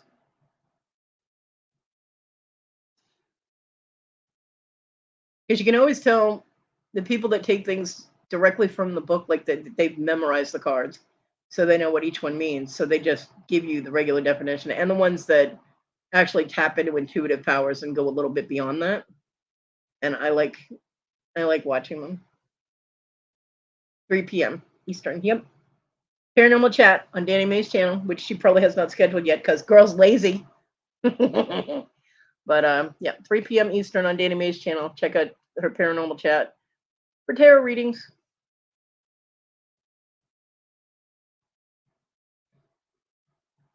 That'll be cool.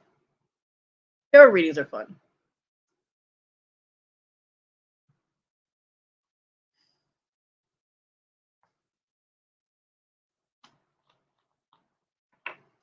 I liked watching them when Star did them on Robin's channel. I liked watching Star do them. I have tarot cards somewhere. They're packed up with all my pagan stuff in a tote that smells really, really good because there are scented candles and incense in there.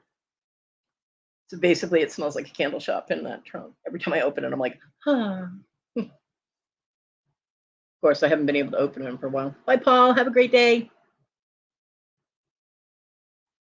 Oh, Paul, I saw that thing you did yesterday with Facebook. That sucks. For anybody who doesn't know that sells live on Facebook, they are shutting down the live sales on Facebook starting October 1st. Paul did a thing last night on it. Cool. According to what I found on Google, they are. I Googled it because I fact checked that.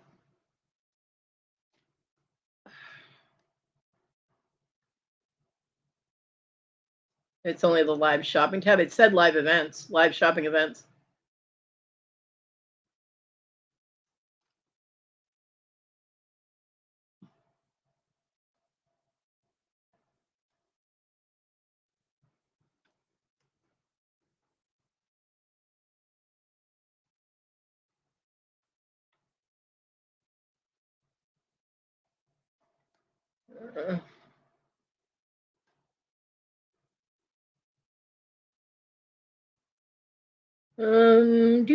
Facebook.com business help. Beginning October 1st to 2022, you will no longer be able to host any new or scheduled live shopping events on Facebook.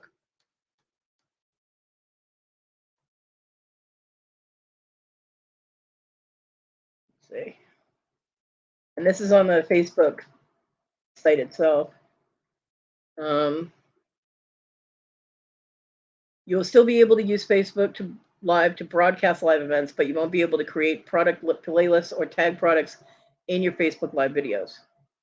As consumers' viewing behaviors are shifting to short-term video, we are shifting our focus to Reels on Facebook and Instagram, Meta's short-form video product, Meta. Stupid.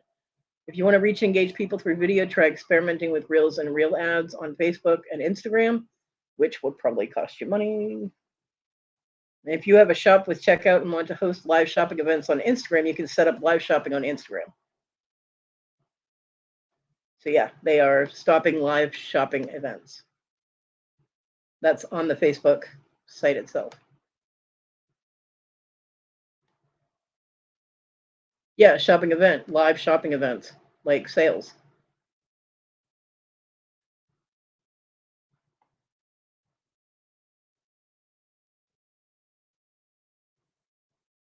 Oh, Paul, I was saying that I saw what you posted last night, the live that you were doing about the Facebook Live things.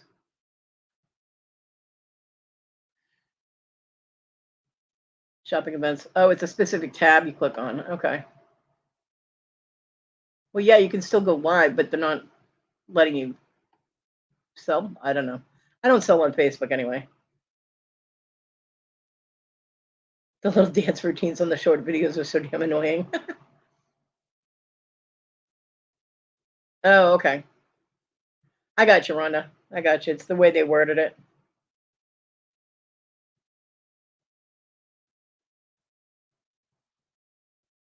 Because they don't have events capitalized in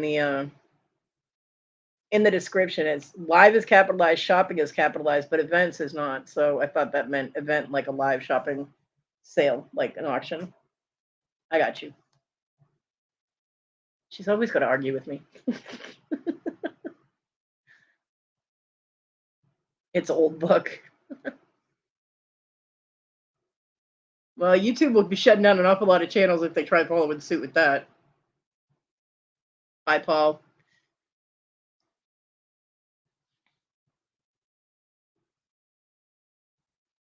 Have an awesome day.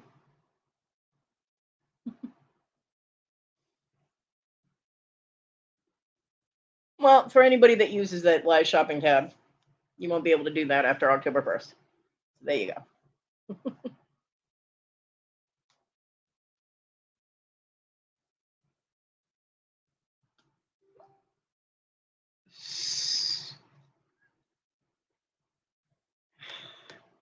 Bling.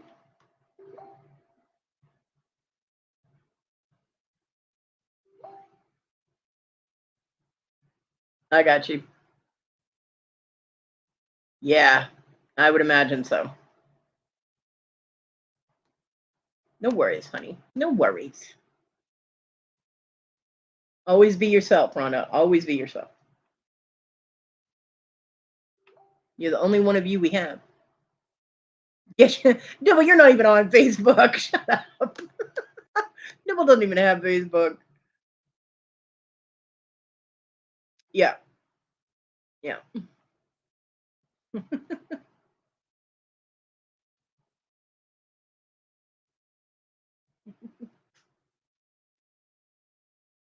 Doesn't matter. I don't sell. Yeah.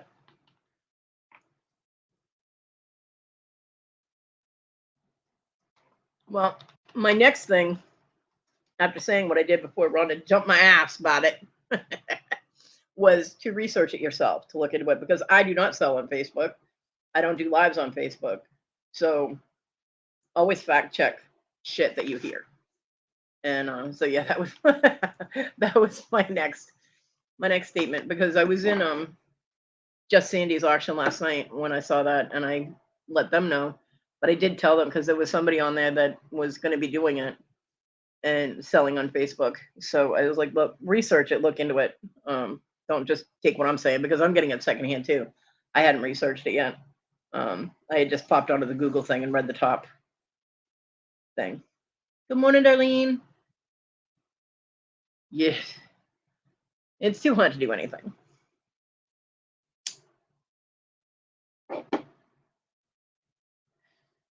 It was funny, Darlene, because Dibble said good morning to you when she first got here, before my show started. And I kept looking, going, I don't see Darlene. Did I miss her? But Dibble says hi to people she thinks are lurking. So I guess that's what it was. She wanted to acknowledge you that she was thinking of you.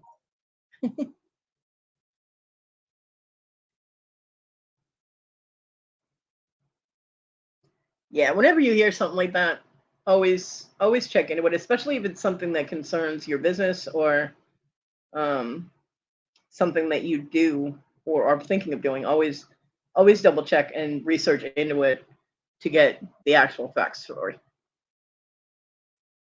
Okay, Jessica.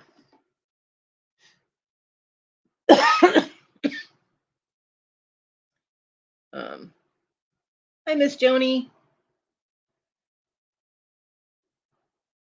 Because rumors are started very easily, and no one needs to panic or stress out about something without having all the facts to it.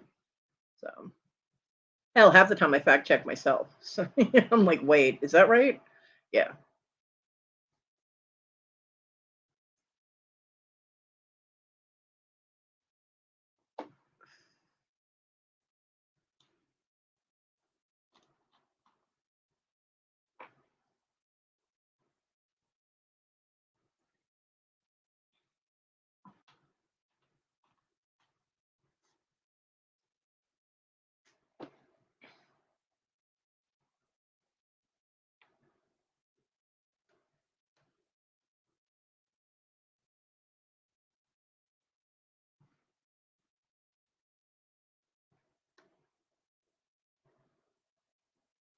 Yeah. Never take one person's word as gospel. Not even me or Rhonda. Always do your own research. Absolutely. Very good advice. And I say it's very good advice because I just said that myself.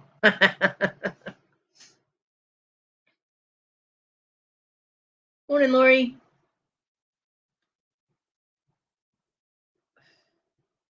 Especially not me or Cody.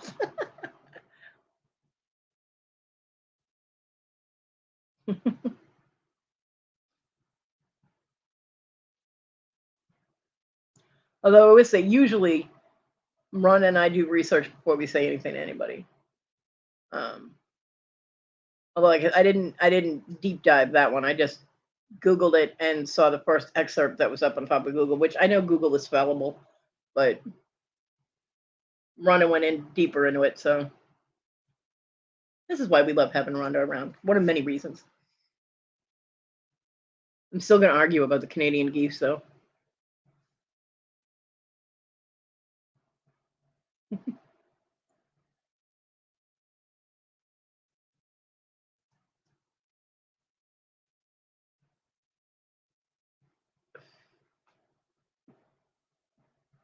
Dibble. It's Canadian. Actually, it's both. They are referred to as both, but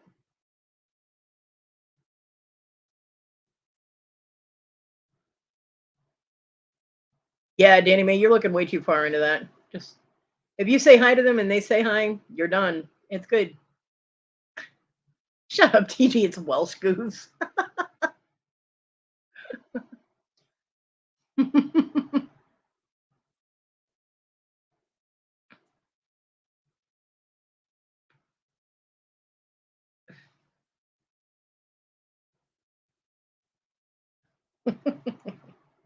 Such an instigator, TJ. Damn. No, honestly, they are referred to either way. It works. Carolina goose. Yeah, there are Carolina gooses at Dibble's house. And she's got a chicken duck. Dibble is special.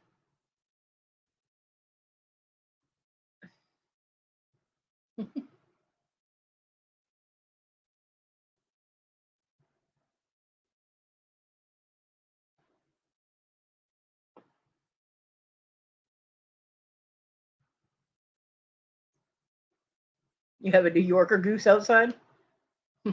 A New Yorker goose. What's it wearing a bandana? Got a shiv in its wing? I'll cut you. A chicken duck. She's got a duck that's webbed feet aren't webbed. So she calls it a duck with chicken feet. It's got a limp. Yeah.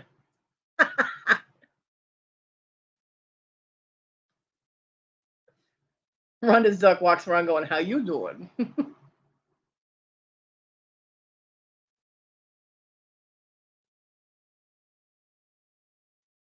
Hey, bada bing, it's a goose thing. Pimp limp.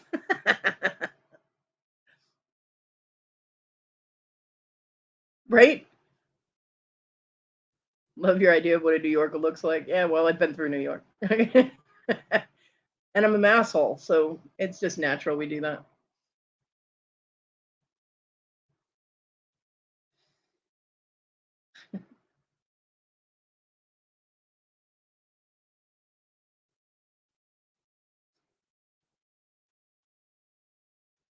Yeah, but it's still New York City, so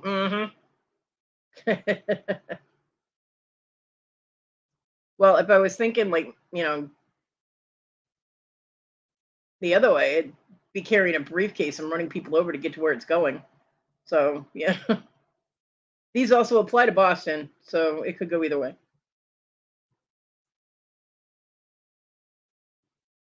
And Chicago just doesn't get talked about. I know. I know. You guys are out in the country. New York has beautiful countryside. It really does. I've only, I mean, I've driven through it briefly. I mean, 95 is, thank you, Darlene. I do too. 4 tomatoes. Nice. We don't even talk like them Cityans.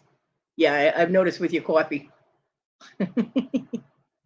No, you don't. You don't have the strong New York accent. I do when I get mad. I sound like I'm from the Bronx. It's a combination of masshole and the Bronx. I don't know where it comes from, but there you have it. When I get really mad. I think the only time I've been really mad on YouTube was when we exposed fucktard there in Scotland.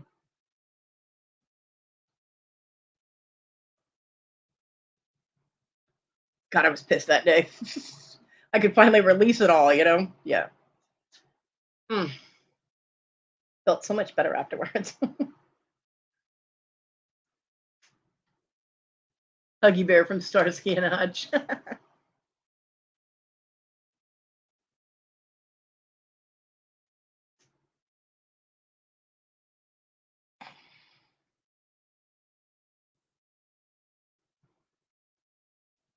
Yeah.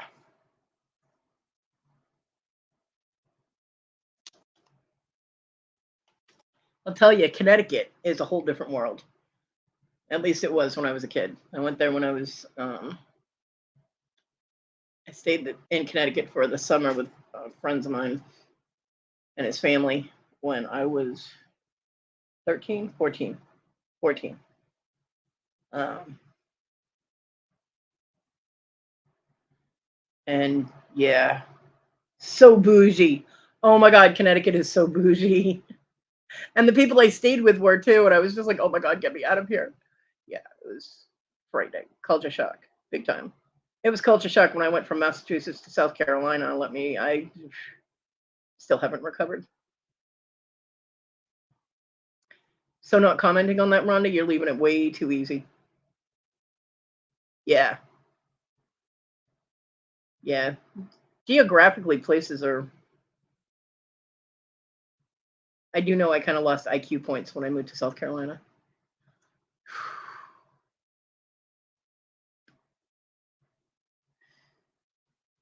I have a friend of mine that lives in Minnesota,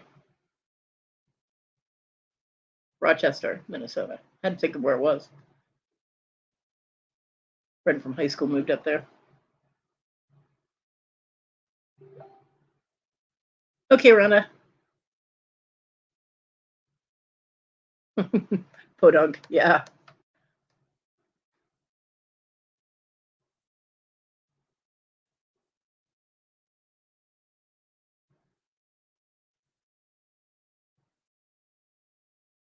I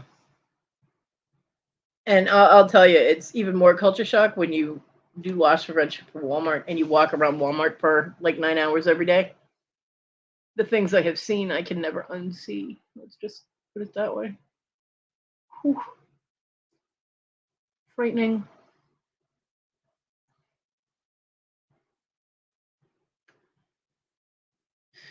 Still, the topper was the guy in the restaurant that sounded like Boomhauer from King of the Hill. Literally sounded exactly like him, and I was like, "Oh my god, that shit's real." Yeah.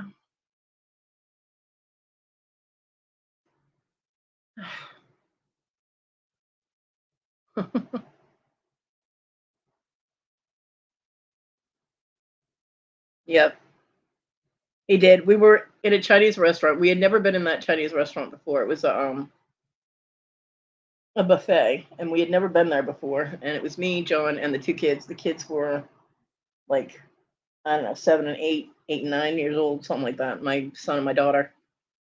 And we went in there, sat down, waiting for them to take our drink order. And these two guys came in and sat at a table about 10 feet away. And the one guy starts talking, and all of us at the table just completely went silent because all we could hear was, mhm.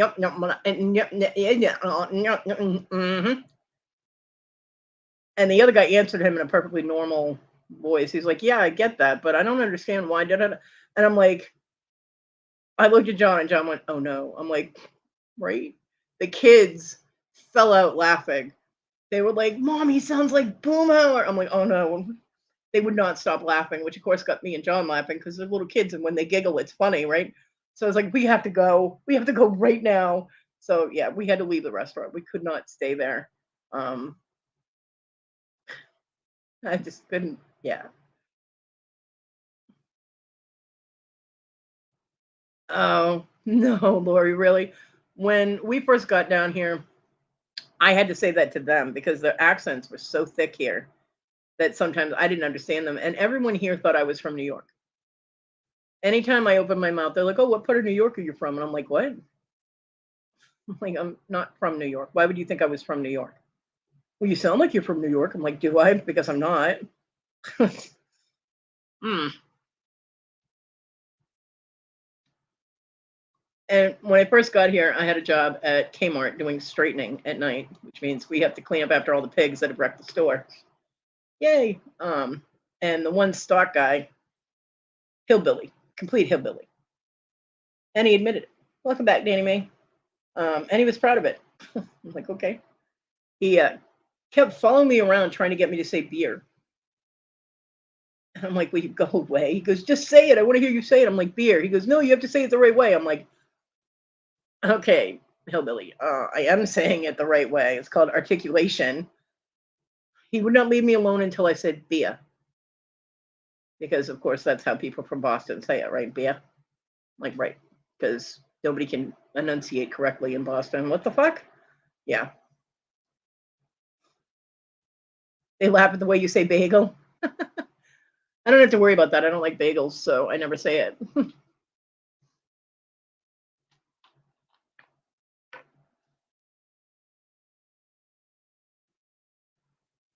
Yeah, he wanted me to say car. He wanted me to say beer. He wanted me to say here. He wanted me to say Harvard. I'm like, seriously, can you be any more stereotypical? Look, just go to your family reunion, find yourself a date, and leave me alone. Because if he can do it, so can I.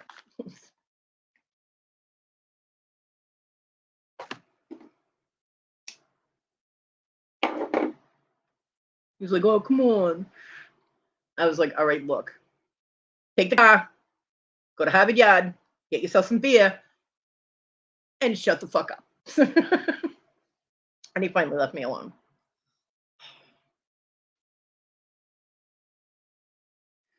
Except he did do one thing to piss me off, and we were in the toy aisle, in the toy section of the store, and there was a box of posters sitting there, and he said something, thought he was funny as fuck. He was not, and started to actually run down the aisle. So I grabbed one of the posters and I hatchet through it like overhand, and it hit the back of his calf, and then hit the back of his thigh, tripped him right the fuck up, and he hit the floor. Wham! And I was like, "Who's laughing now, bitch?" And I walked away. Some of them do, yes. Some of them talk real slow in the South. Um, yeah. John, whenever John got to a certain beer level, he would start talking with a Southern accent, which was absolutely hysterical because John's from California and Washington State. So it was so funny to hear him talking with a Southern accent. Yeah, Jabberdy is always fun. And if anybody has the link to Jabberdy for tomorrow night at 7:30 Eastern on Jabberdy's Treasures, go ahead and drop it. Oh my God, they drive so stupid. They really do. And if one snowflake falls from the sky, everything shuts down because nobody can drive in it. These idiots think if they put mudder tires on their trucks, or they have trucks that, are mudders, that they can drive in snow like they do mud. No, it doesn't work that way. Oh, Victoria's English accent is painful. I love that girl to death, but oh my God, that accent hurts. Yeah, Danny Mae, that's a whole different thing. And you talk Southern all the time. Whenever you start talking like Sharon and Karen, you talk Southern.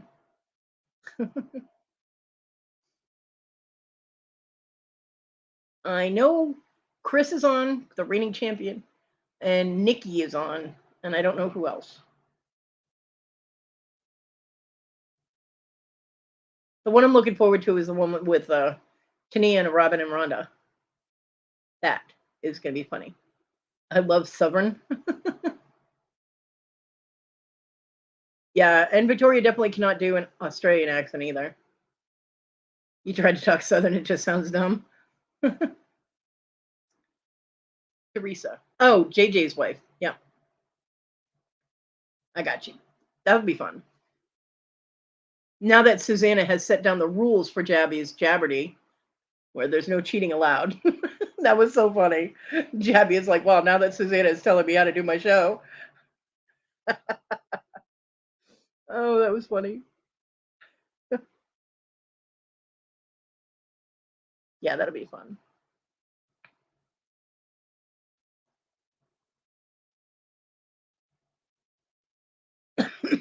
Oh, Susanna's rules go, yeah. She'll clap those hands at you. You're kind of an asshole. I'm not an asshole at all. I'm a motherfucking delight.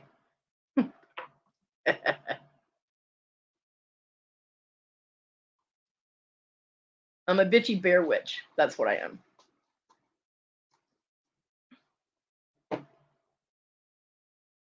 Not scared. Jabby's like, I'm not scared of Susanna because I know she's not here right now.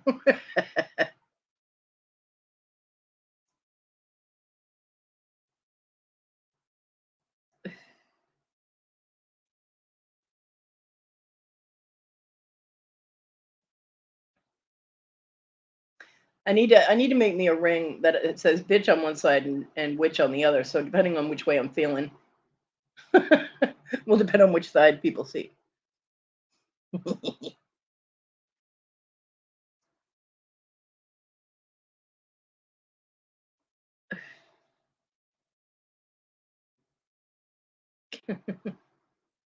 No, I love Susanna.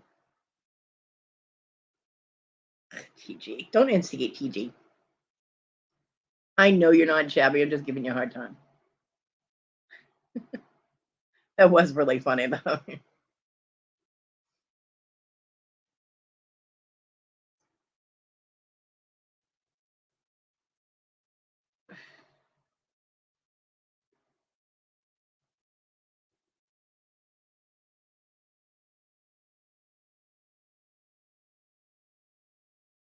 I do love how people say you shouldn't judge other people. Everybody judges people.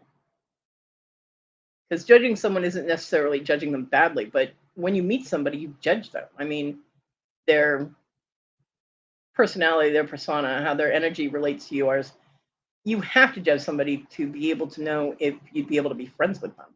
Everything is based on judgments, your decisions on another person. So, yeah, Susanna is so much fun. And she is a truly awesome person. She's so sweet. See, I just judged her. It wasn't a bad thing, but there you go. I am a judgy person. Thou shalt not judge comes from the Bible, and I'm not Christian, so I don't have to follow that. Yeah, first impressions are judgments.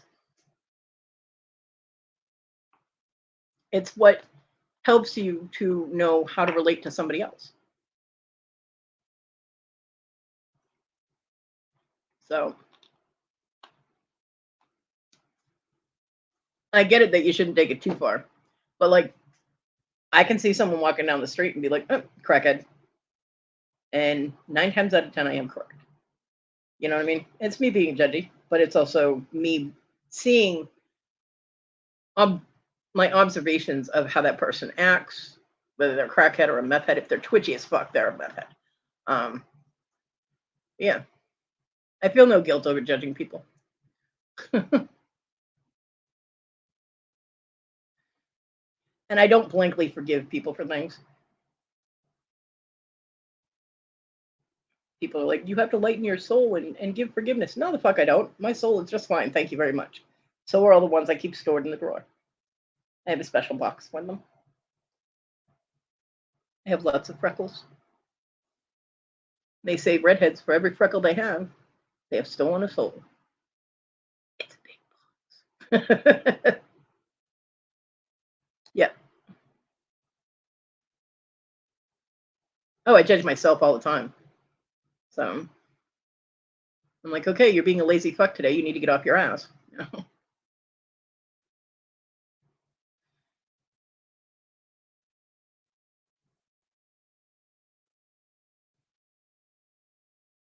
Yep, intuition. Every living thing gives off energy. They give off some kind of energy vibe, and whether that vibe is negative or positive, if you're sensitive to it, then it can direct you. It can give you direction on how you should react to things. So,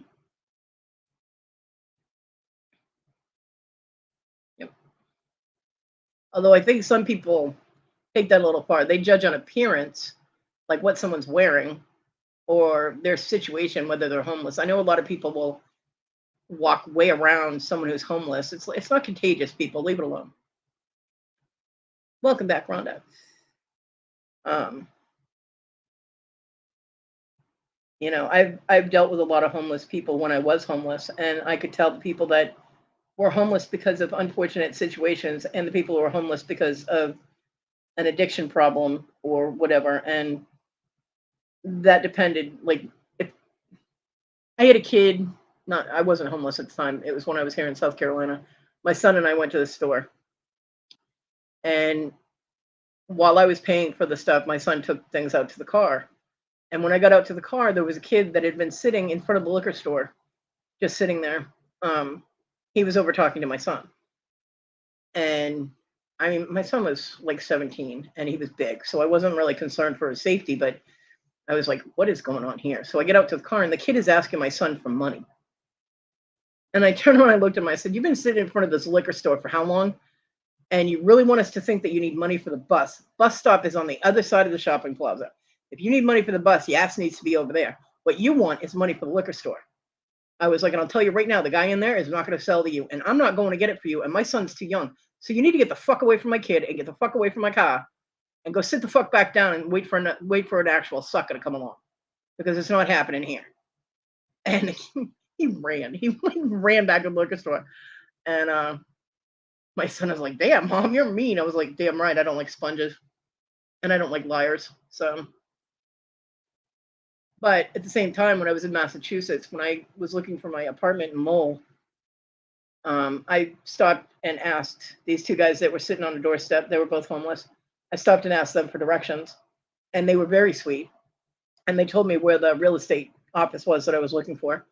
And then they were like, "Hey, you wouldn't be able to spare a cigarette, would you? We just need one. We'll split it between us." And I ended up giving them the half pack that I had left. I was like, "Here," and I have no problem giving them that. And if I hadn't had any cigarettes, I probably would have given them money to get a pack and known they would have bought one.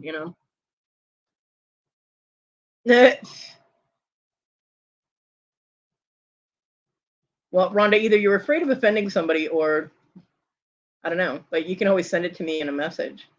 Unless it's me you're afraid of offending, which I don't see me being offended by shit. But I mean, you can tell the people that are abusing your kindness and those that are truly situational. You know what I mean? And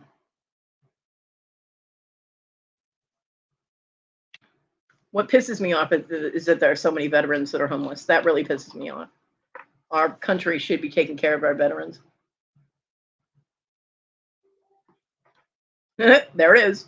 And the fact that a bill that would have helped veterans got voted down because of people being pissy ass butthurt. Man up, you know.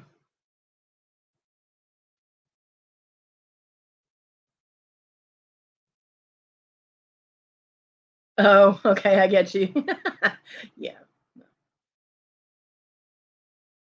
My mom is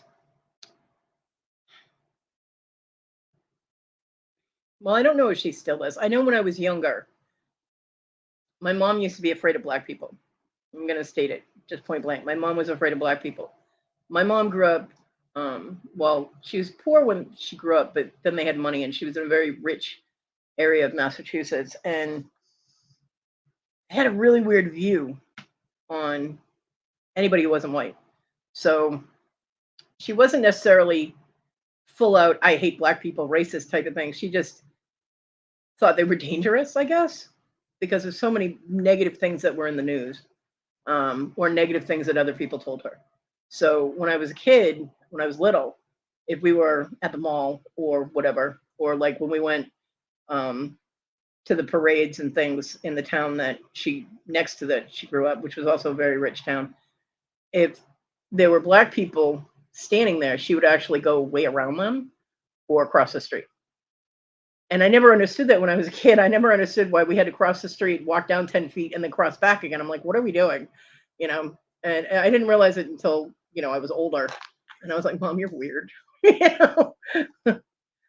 But then when I was a teenager, she still did it. She would still go to cross the street. And I'm like, Mom, I'm not crossing the street to walk around people. And I was like, you go ahead. She goes, no, no, you have to come with me. I'm like, no, I don't. Just go. And I would keep walking, and she would either have to follow me or she crossed the street. And she always crossed the street. And I would just walk through them. I'd be like, excuse me, if they were clustered and like blocking the whole sidewalk or whatever, like, excuse me, can I get through? And they'd be like, oh, sure, and they were very nice and there was no problem. Yeah. But my mom she had that ingrained fear that was in her head, just like she was afraid of big dogs because my grandmother got accidentally bit by one that was trying to give her kisses and it nicked her with a tooth. So, oh my God, I got bit by a dog. Um, but it was how she was raised, and she was raised that way, and she never got over that. Although now living in the South, the population has shifted, like the ratio has shifted. So she interacts with people of all colors fine now. Although she does still have that Karen thing where she thinks because she has money, she should be listened to automatically. It doesn't matter if you're black or white, you should listen to her. Black, white, Mexican, it doesn't matter. If my mom is talking, you should pay attention. She's got that thing going for her, which drives me crazy. I'm like, look, privileged mom, stop it. But she did, and I know my dad, on the other hand, I've always maintained it. My dad is the guy that defeats the Canadians. They're all nice stereotype. My dad was racist as hell, and it drove me crazy when I was a kid. It drove me absolutely nuts. He was also a male chauvinist pig. So, yeah, my dad was a piece of work. Yeah, that generation. My mom had that in her when I was in my teens. It was a fear of judgment. She got over it quick when I got pregnant and eventually started dating out of a run race later on. Yeah, I mean, here's a fun story. When I met John, he was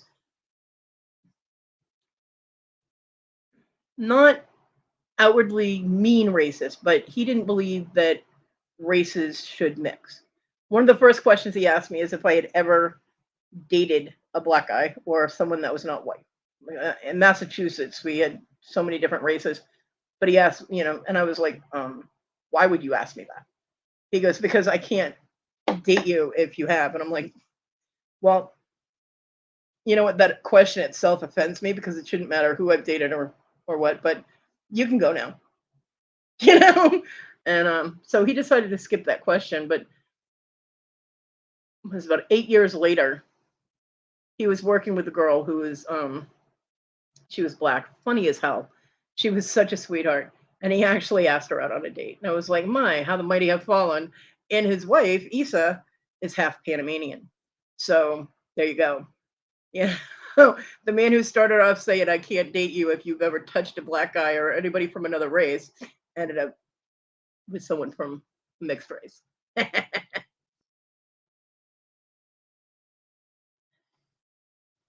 So, yeah, my mom is not teachable at all. I'm glad you were able to get that back, Rhonda. I am. I am. My dad, the last 2 years of his life, my dad actually stopped being as big of an asshole as he had been. He would actually talk to me when I called my mom, because they moved down here to South Carolina and I was still in Massachusetts. When I called to say hi to my mom and talk to my daughter, he would actually get on the phone and ask me how I was doing. And I'm like, who are you? What have you done with my dad? It was almost like he knew he wasn't going to be around much longer and he wanted to make up for all the bullshit he put me through. I don't know. But I won't say we were close, but and I didn't forgive him for some of the shit. I mean, me and my dad got in fistfights. He tried to kill me. Um, I never forgave him for that because that was bullshit. But we were able to get along on an adult level at that point, and I appreciated that. But yeah, I've never understood why people have problems with people of another color. We're all human. It's I never even I never even understood why they call it a different race. You're a member of the human race. Just because your skin's a different color doesn't mean you're not the same race. It's crazy.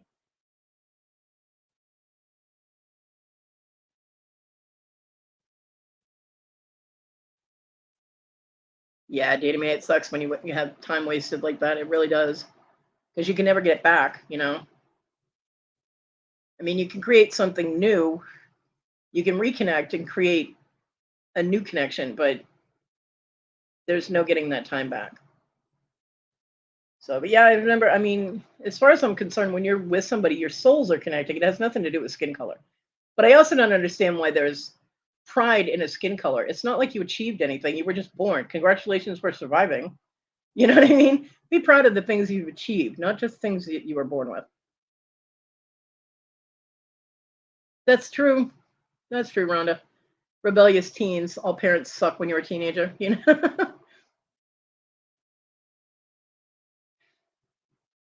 What I didn't tell John is there was a black kid in school when I was in school, um, that I kind of dated.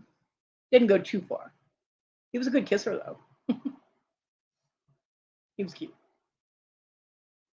His name was Jeff.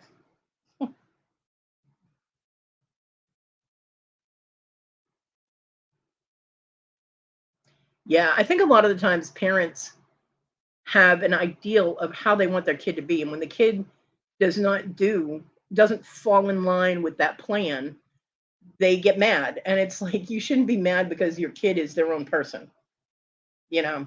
And I tried not to have those expectations with my kids, but I'm a little disappointed that my kids don't like me. You know what I mean? I'm like, it's a little disappointing. I mean, I still haven't heard from my son. You know, I haven't heard from him since mm, beginning of last month when they were all sick and everything. So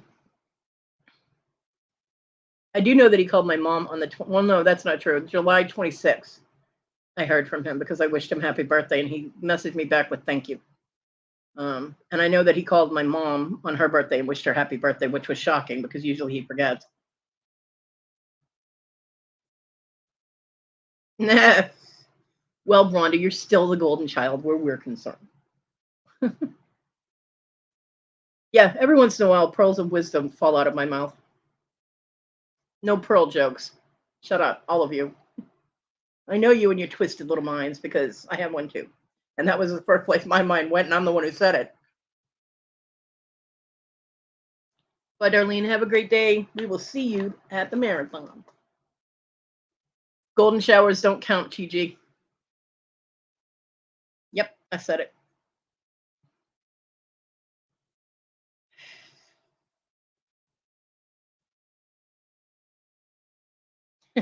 Well, thank you, Lori. I like you too.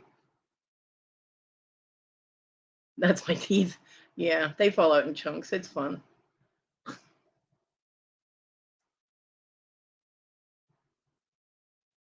So much fun. And TG, bitch. I just think people should accept people for who they are. I mean, if you know somebody who's an asshole, you accept that they're an asshole and you either stay friends with them or you don't. You know, if someone is a sweet person, you accept them for that. But you can't change somebody, and it's your choice whether you are, associate with that person or not. There are people on YouTube that I don't associate with. I don't even acknowledge them in chats. That's my prerogative. Society drilled into us so much that you have to be polite to everybody, and that's bullshit. You don't have to be impolite to people. You can be civil, or you can ignore their presence completely. I choose to ignore, because otherwise my fingers would run amok and I'd be a bitch, and I don't want to be like that in other people's chats unless it's absolutely called for. We're not accepting you as an angel, TG, because that's a lie. I do not accept lies. Danny May went and made her thumbnails because I said she was being lazy. I love you, Danny May. Go schedule them now. I love you. You might take loves for me because I can't. So.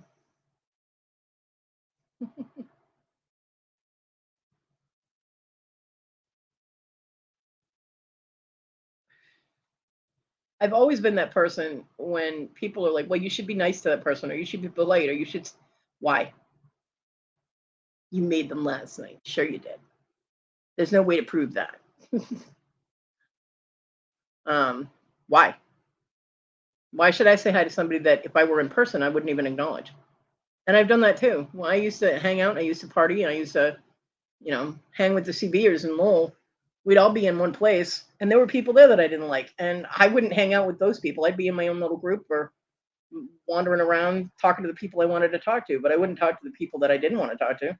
Hell, there was one girl, I talked about her on my live on Saturday or on Wednesday when Michael was in here. Cece, one of the CBers, douchebag, and the whore of the CB. Oh my God, she slept with like everyone. She was not a nice person. She was a liar. She was a manipulator. She liked to get people in fights, and she was just an all-around douchebag. And I didn't want anything to do with her. And she was calling me on the CB one day, and I was like, "What? Why are you calling me?" And she goes, "Well, I wanted to see what you were doing." And I'm like, "Why?" She goes, "Well, we're friends." I was like, "We have never been friends." I'm like, "What are you talking about? I don't even talk to you."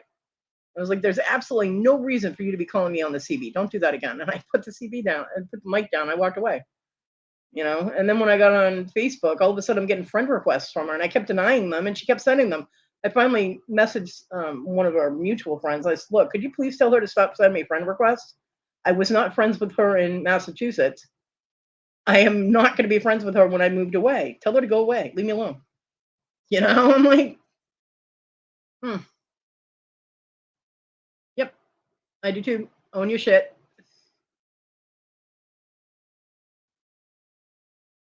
Oh my God, Rhonda, you mean you're not perfect? You better get on that, girl. Write yourself a note because you don't have time to be concentrating on that before the auction. Do it tomorrow.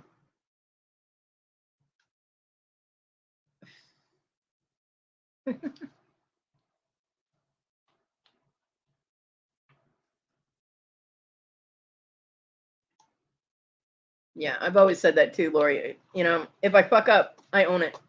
And I expect other people to own it too.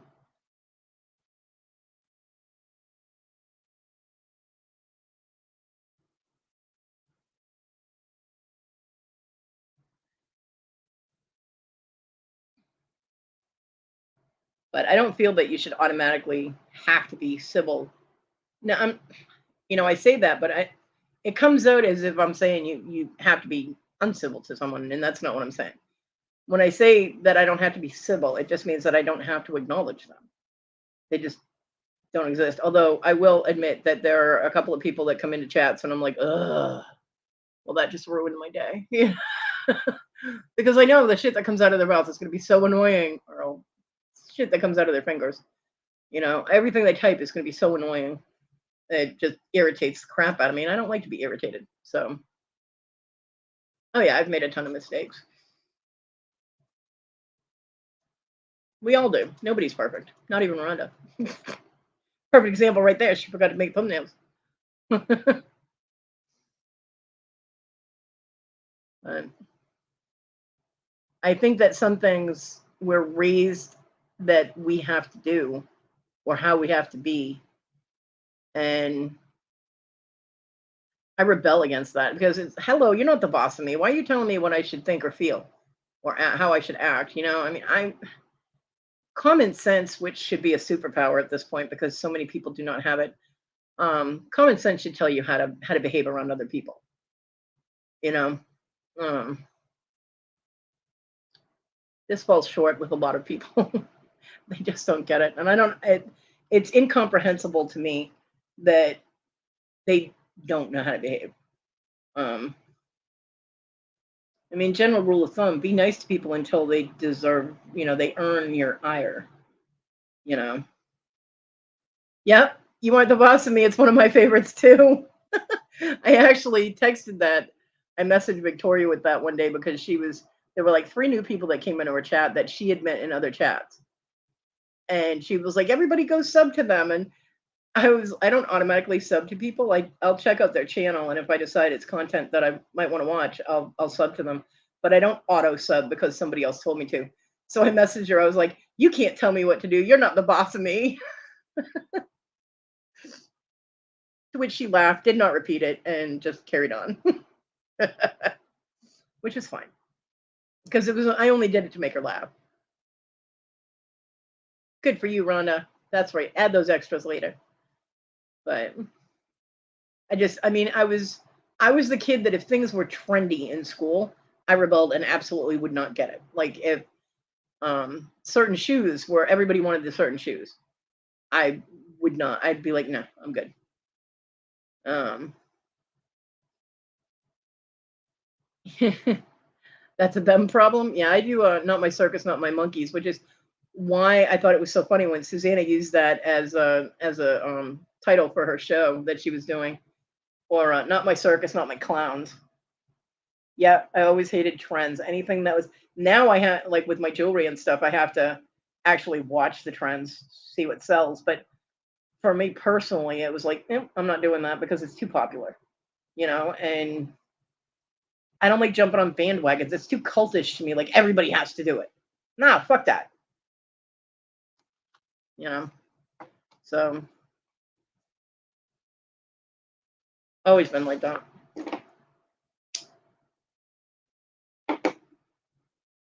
I did not have a lot of friends in Sunday school. I was the one that questioned everything that the Sunday school teacher said. I actually got kicked out of Sunday school when I was 9 because she was talking about she was talking about how God created everything, and I was like, "Have you not heard of evolution?" And I was like, "Your uncle's a monkey" or something like that, and she was like, "You need to leave."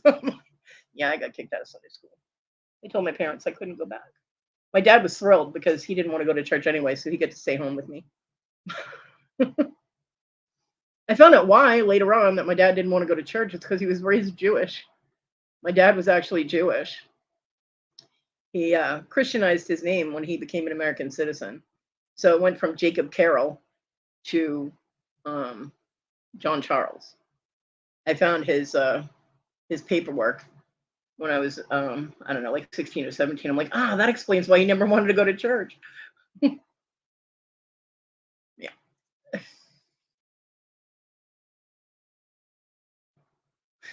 Thank you. Recovering Catholic, yeah. My my mom was Protestant, so we all went to Protestant church. And we had to go to her Protestant church in the town that she grew up in. So we had to drive, I don't know, what was it, like 20, 25 minutes, almost a half an hour to go to church on Sundays. It was boring. And then I got to listen to Sunday school teachers telling me shit that contradicted each other. And even as a child, I was like, wait, that doesn't make sense because last week you said da da da da, and that's different. Yeah, I questioned everything as a kid. Drove my dad nuts because yeah, questioned him too, and that was not allowed. But one of the big things that caused me to look at different religions was after Sunday school, the kids all went up to the second half of the actual church session, like the sermons and stuff. And so we went up there and they were showing footage from the Jim Jones compound and telling the story about what happened in Guyana. And I was like, the fact that these people blindly followed someone who said he was, Jesus resurrected or whatever, that he was actually Jesus, that they killed their own children by putting cyanide in their bottles, completely horrified me. I think I was 8, almost 9. It was almost around the time that I got kicked out.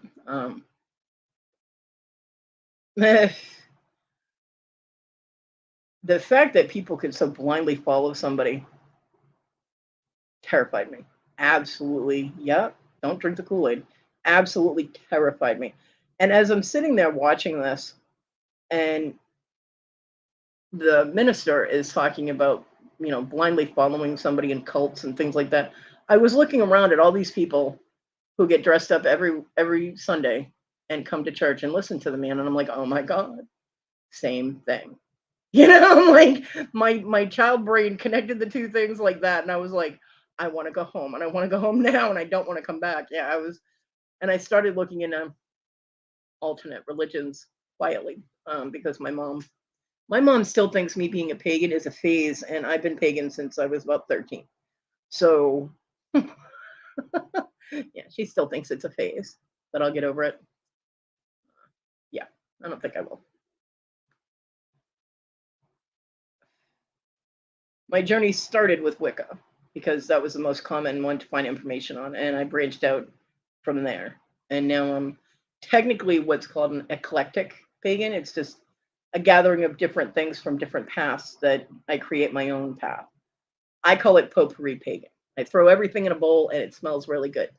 So, your mom thought heavy metal was a phase. My mom didn't understand music at all. I wasn't even allowed to listen to anything other than country until I was 13. And my first 3 cassette tapes, because I begged, I gave my mom a list of music that I wanted. And my first 3 cassettes were the best of the J. Giles Band, the best of the Who, and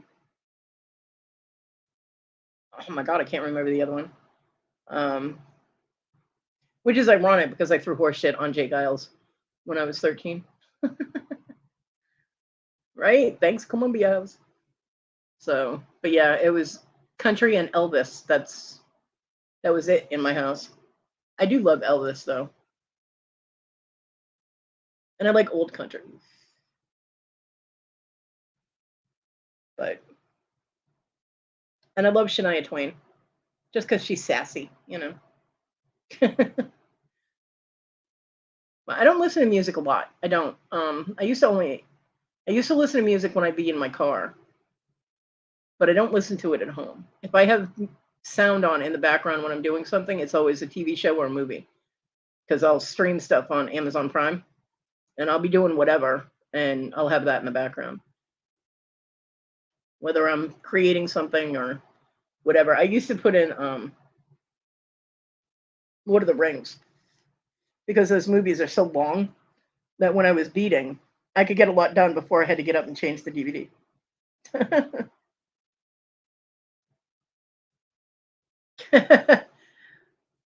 A lot of people live with music, and I completely get that. I do. But it's never been a thing with me, only in the car. I never even when I was a teenager, I didn't really listen to it too much. Well, one, my parents didn't like anything other than country or Elvis, but um, I've had people yell at me because I don't listen to music, and they're like, "You have to have music for your soul." No, I don't. Soul is fine, thank you. The ones in my drawer in the little box, they have a boombox, so they can listen to whatever they like. Might want to look into that. You need a Chris Brown Anonymous group. But I would blast it when I was cleaning because, of course, the beat, it motivates you to move, so it helped because I'm terrible at cleaning. I hate cleaning.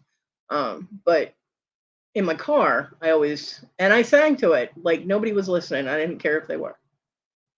So, But I've never been that person that had an hour song type of thing with anybody I dated or that I married or whatever. Michael and I don't have a song. I have 3 songs that I associate with John, and one is a Santana song, and that's because it's the only song that John and I ever danced to. And then I have Into the Black, which is the theme song to Firefly. John was obsessed with Firefly. And every time I hear that song now, I cry. And Superman. Or, no. I always called the song Superman, and I always got corrected by him. It's Kryptonite by Three Doors Down. And those are the 3 songs that I associate with John.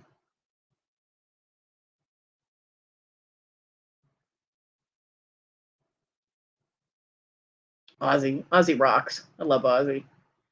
My favorite Ozzy song is actually the one that he does with Lita Ford. Because Lita Ford is amazing.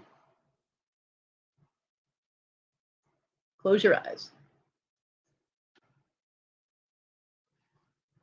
I love that song. But when I was a teenager, when I was a kid and I didn't have that music, all of my friends are always talking about music and artists and songs, and I knew none of it. And I felt so stupid. Yeah, Rhonda likes a lot of rap. Rap with me can go either way. There's some rap that I really love. Most of it is older rap, I think. But I think that rap got a little carried away with Kill the Police and Rape This Bitch and things like that. I do not like that kind of music because it promotes a violence that isn't necessary. But some rap I do like.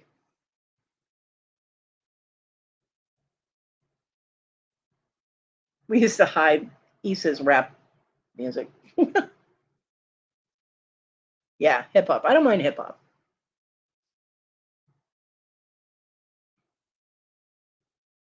But all that violence, and especially the ones with violence against women, I'm like, hello.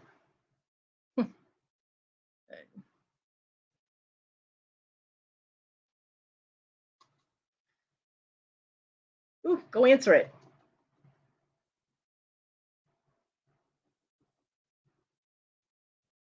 Yeah, neither John or I liked Issa's taste in music, so we used to hide her music all the time.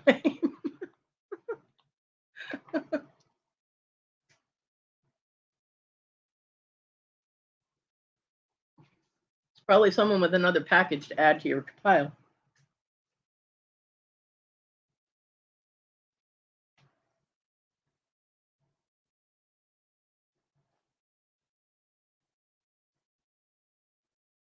Issa didn't understand. Ooh, excuse me, soda. Issa didn't understand movies either. She would try doing Star Wars quotes and she'd screw them up. And me, my son, and John would all roll our eyes and groan at her and go, just stop trying. But the one thing that drove us crazy is if John and I were watching a movie that we'd both seen before, she would ask us questions about it while it was playing. Run DMC, yes. I used to love Run DMC.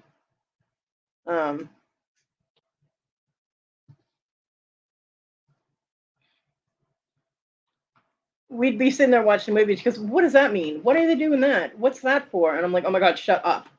You know what I mean? It was even worse if John and I had never seen it, but we understood it. She completely did not understand Lord of the Rings or Star Wars. And I'm a Star Wars addict. I am a complete Star Wars geek. Although I will admit, I do not watch the cartoons. The animated Star Wars stuff, I don't watch.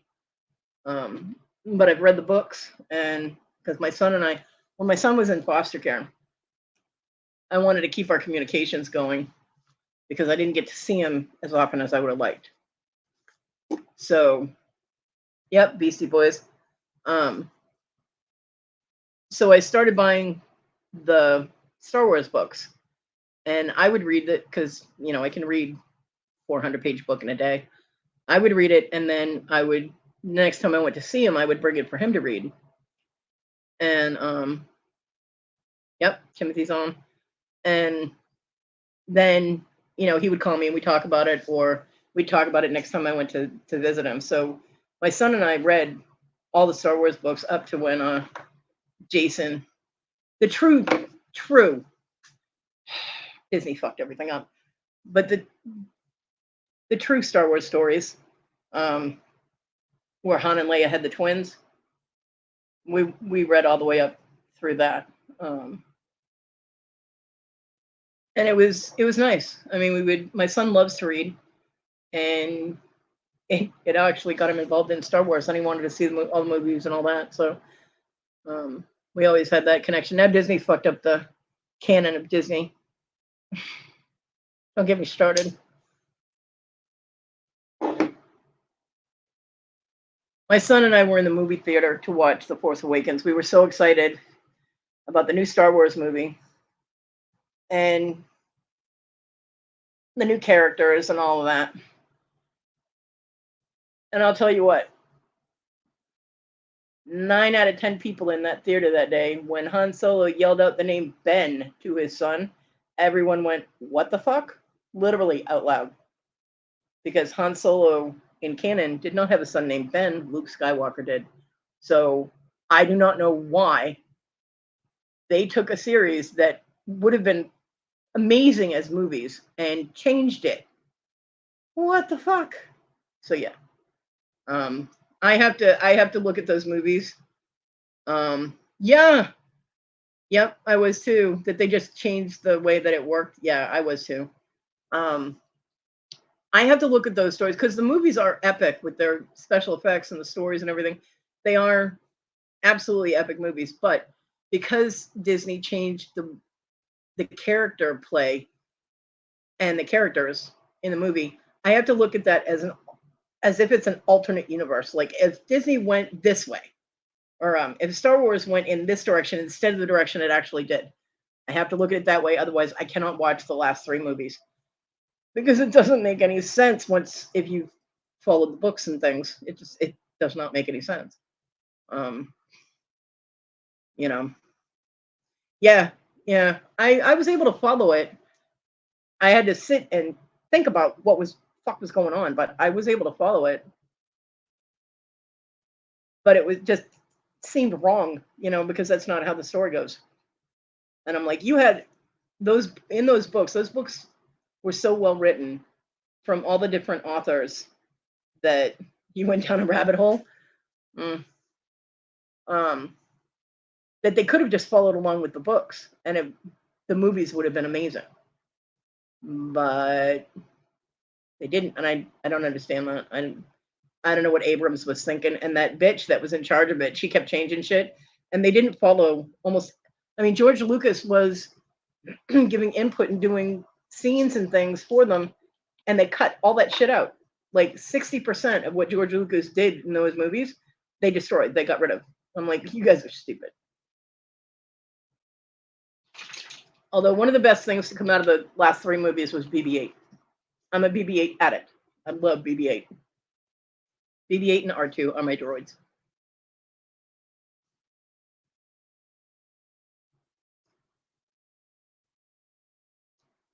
So that's why I was so excited when Carol sent me the BB-8 mug. And Nana Tink sent me a little tiny remote BB-8, and he's like the size of a Funko Pop. And he's got a little remote control, and I can't wait to play with him. I haven't gotten to play with him yet because I don't feel good, but I am going to. I'm going to try and record it. Him zooming around in my studio.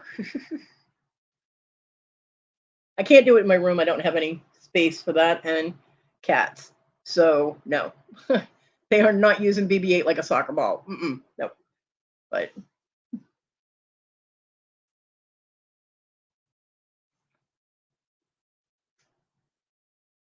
now that stupid little droid in the last movie, the little duck-looking one. No offense, Dibble, to your duck, but Dio needs to go.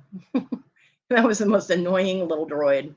It was actually the droid Dio with the one wheel and the big duck head was actually voiced by J.J. Abrams, and it was his idea.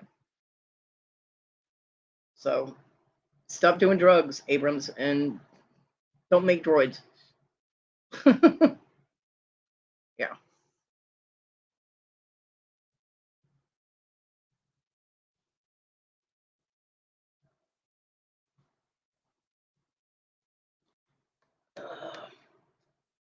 I have to fact check something real quick because it's in my head and I don't know. I can't remember if I'm right or not.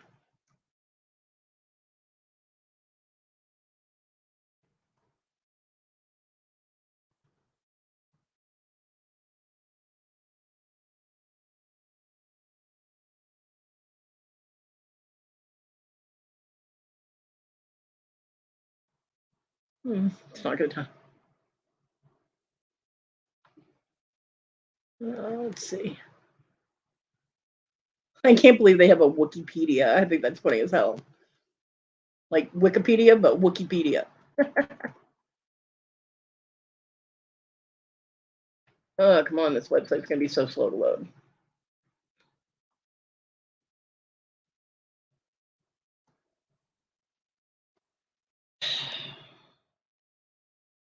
And then, okay, that's not going to load. So I will do it a different way.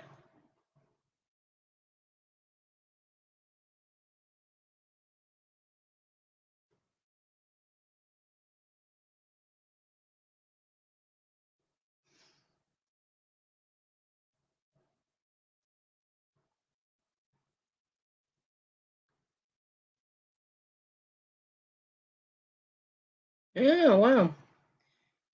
That's what I thought. The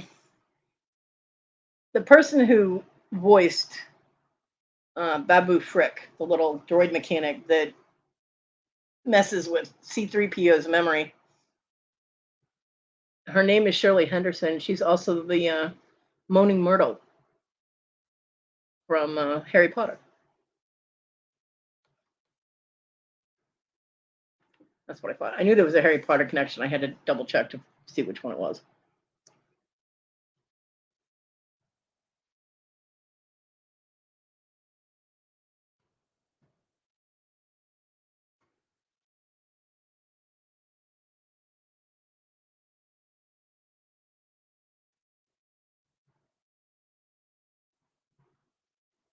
Yeah, and I did fact check myself. It was J.J. Abrams that voiced Dio. God, that droid was annoying.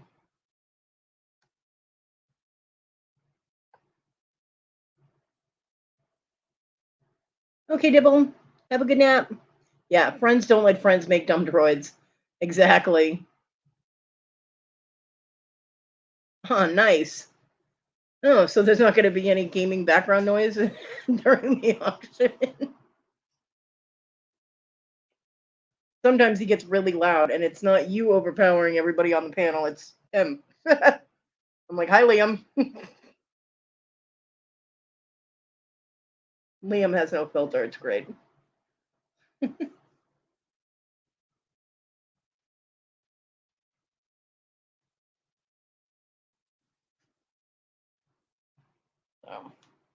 I do love my Star Wars.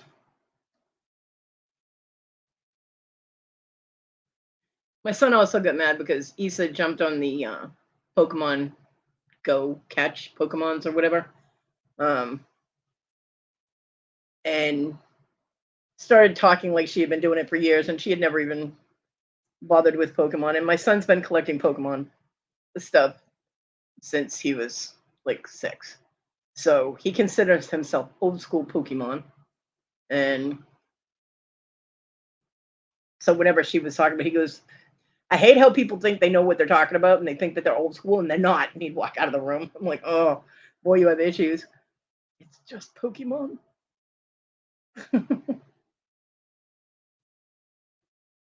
You've never seen an auction? They're kind of fun. Depends on which one you go to. Some of them can be annoying. Some of them can be boring, and some of them are fun. And it depends on what's being shown and what you're interested in. I'm not able to buy at auctions, but I go to show moral support and cause chaos in the chat. I'm the entertainment.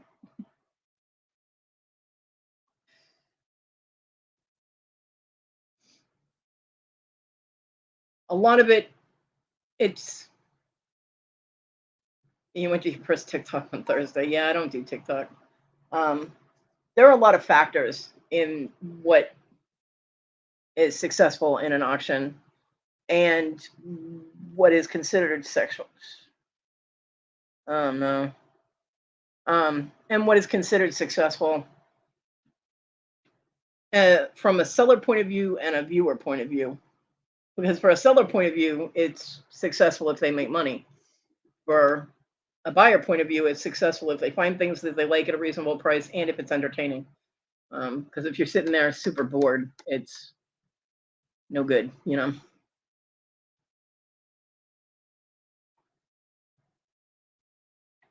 So it's a lot of fun, and a lot depends on a moderator. Because if you have a crappy moderator, your auction is going to be a mess. And I've seen that, and it's sad because it's like, you know, as someone who does moderate auctions occasionally, it it gets frustrating to me. I want to jump in and fix it, and it's not my place to do so. So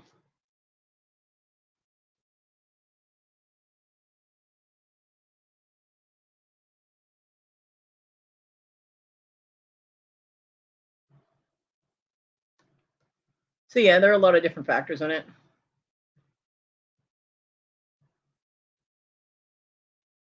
Yeah. Any auction that Rhonda is moderating at is a good auction. And if it's not, she won't moderate it for it again.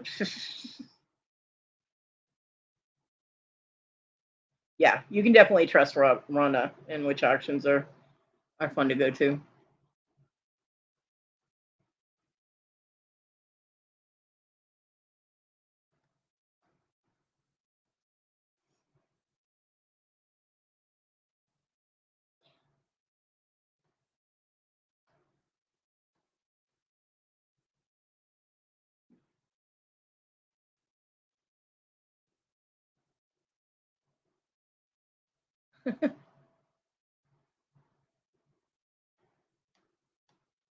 Yeah, you don't have to go just if you're gonna buy. I mean, I haven't been able to buy things in quite some time. I mean, I'm so broke I can't pay attention, but they're fun to go to and hang out with, and you know, you can talk to people in chat. You just can't talk up too much because there is someone trying to make money, you know. But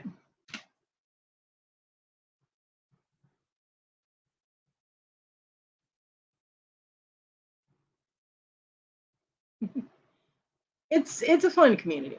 It is. There's a lot of good people here. A lot of good people.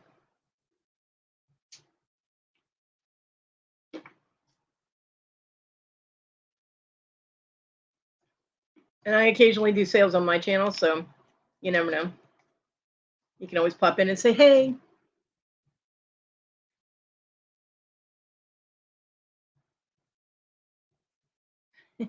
I'm intrusive. I show up and I'm like, "Okay, I'm here. We may begin."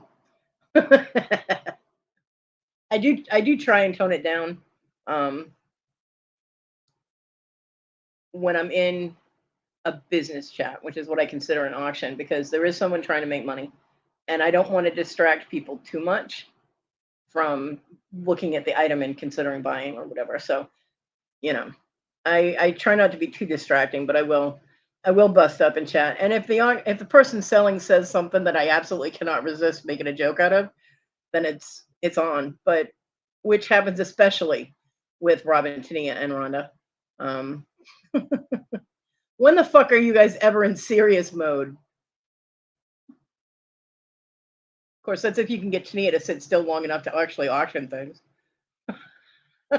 The other night at was it um Tania and Kim and April and Amber. No, no. The one with Mike, January House. Everybody kept going past me, past me, past me. I'm like, are you guys actually selling anything at this auction?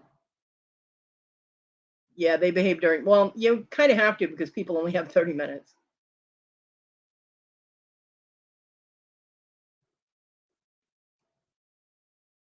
Yeah, Tania, Magic Mike, you and Kim. Yeah. I'm like, is anybody gonna sell anything on this thing? What is going on here? It was funny.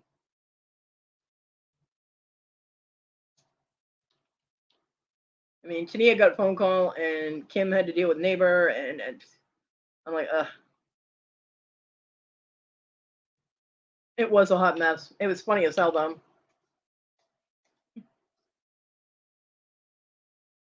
Yeah, sub to the person, lurk until you're comfortable. It's all good. Nobody minds lurkers.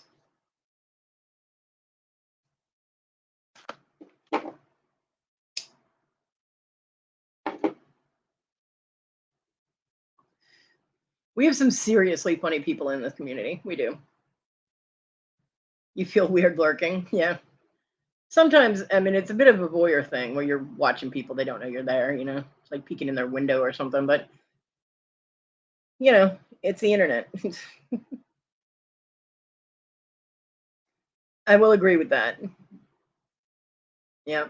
JJ is definitely a trip, and they are 100% trustworthy. Bobby lurks all the time. Yeah. She's always got her eyeballs on everybody.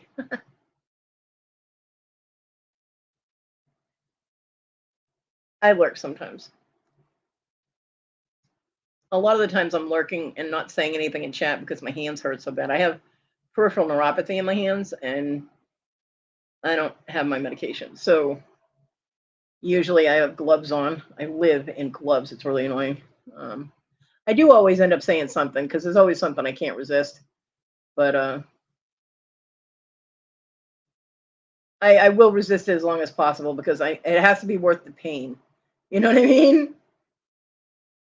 Oh, lost. Lori, that's horrible. Nobody needs toxic shit in their life. Yeah.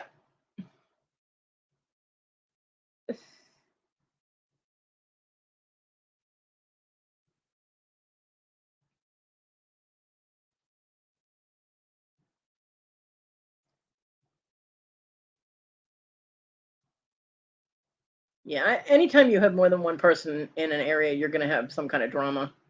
It's human nature. It's the petty shit that you want to keep away from. And the people who lie and manipulate and try and turn people against each other, I hate that shit.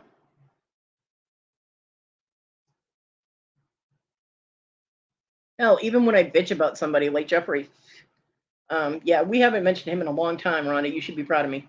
But even when I bitch about an individual, I'm not telling anybody else not to be friends with them because that's their prerogative. If they want to be friends with somebody, that's fine. I can be friends with person A who's not, and not be friends with person C, but they're friends with them. You know what I mean? I'm an adult. I can be friends with somebody who doesn't like somebody that I'm friends with, or that I don't like someone they're friends with. I'm able to handle that. I know it's a superpower, but I mean, in high school, I was friends with people that didn't like each other. It's like, just don't diss the people that I'm friends with to me because I don't want to hear it. But most of the people in this community are awesome. I agree. What makes me really happy is that at auctions, a lot of times the people in our community will buy something, they'll win they'll win the bid, and then they'll gift it to somebody. I've been gifted quite a few things over the past few years, and it makes my heart so happy that someone thought of me enough that they would get me something. It doesn't even matter what it is, you know. But the fact that I was in their thoughts and they wanted to make me smile makes me feel good. And I used to be like that. I was always the giver, and now I don't have the money to do it. But um, when I see people gift things to people, it makes me happy that people are that generous and they're kind and they want to make someone smile. They want to make their day or make them feel better or whatever, for whatever reason they do it. You know, it's nice. It's very nice. There you go. She's giving you a list of all the places to go.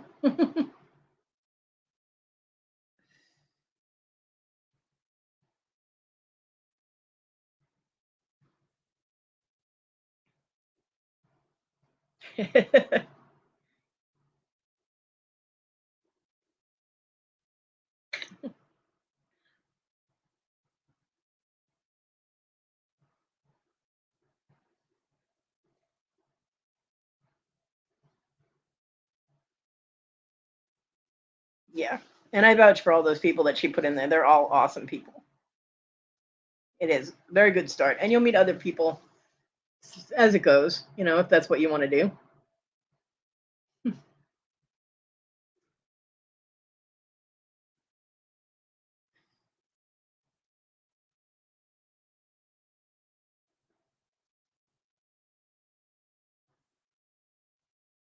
Talking to Ron. Oh, Papa Ron? Yeah, I like Papa Ron.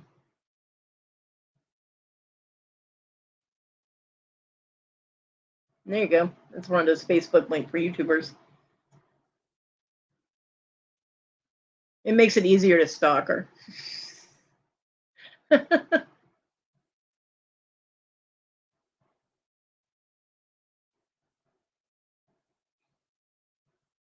I'll tell you, I gave Larry my Facebook, and well, I let Larry know what my Facebook was, and I friended it. We did the whole friending thing, and damn, I was trending on Facebook for a while. I think I gained like 100 new people on my Facebook because people saw that you know Larry had friended me, and then they were like, "Oh, that's Kodi," boop, and they went and I got so many friend requests. I don't even know who everybody is.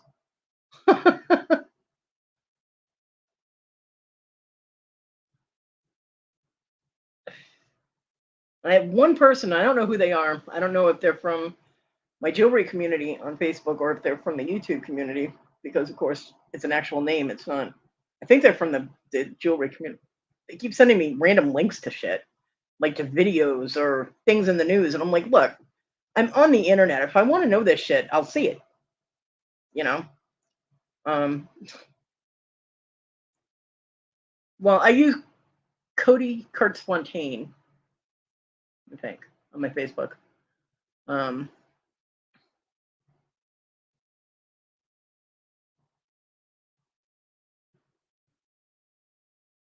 I did have two Facebooks, but I can't get into the other one because they want my phone number I used. I don't remember using a phone number for Facebook, and they won't ask me for my actual password, which I do remember, but they won't let me in. And I'm like, well, fuck it, I just won't use that one anymore. So I only use the Kodi one now. Same avatar. Yeah, I only Facebook ever since they reformatted and improved. Um, Facebook hasn't worked right for me. I don't get things in the order that they should be. I used to moderate for my jewelry group, and I can't moderate anymore because I'm getting random posts from 3 days ago, and that's not doing me any good. So Facebook hasn't worked right for me since they reformatted. So I mostly use it for Messenger. But I unfriended the person that kept sending me these weird links, which I don't click on because I don't know what the fuck you're sending me. And I unfriended them, and they're still sending me fucking. I'm like, stop sending me this shit. Oh, you have a music page there.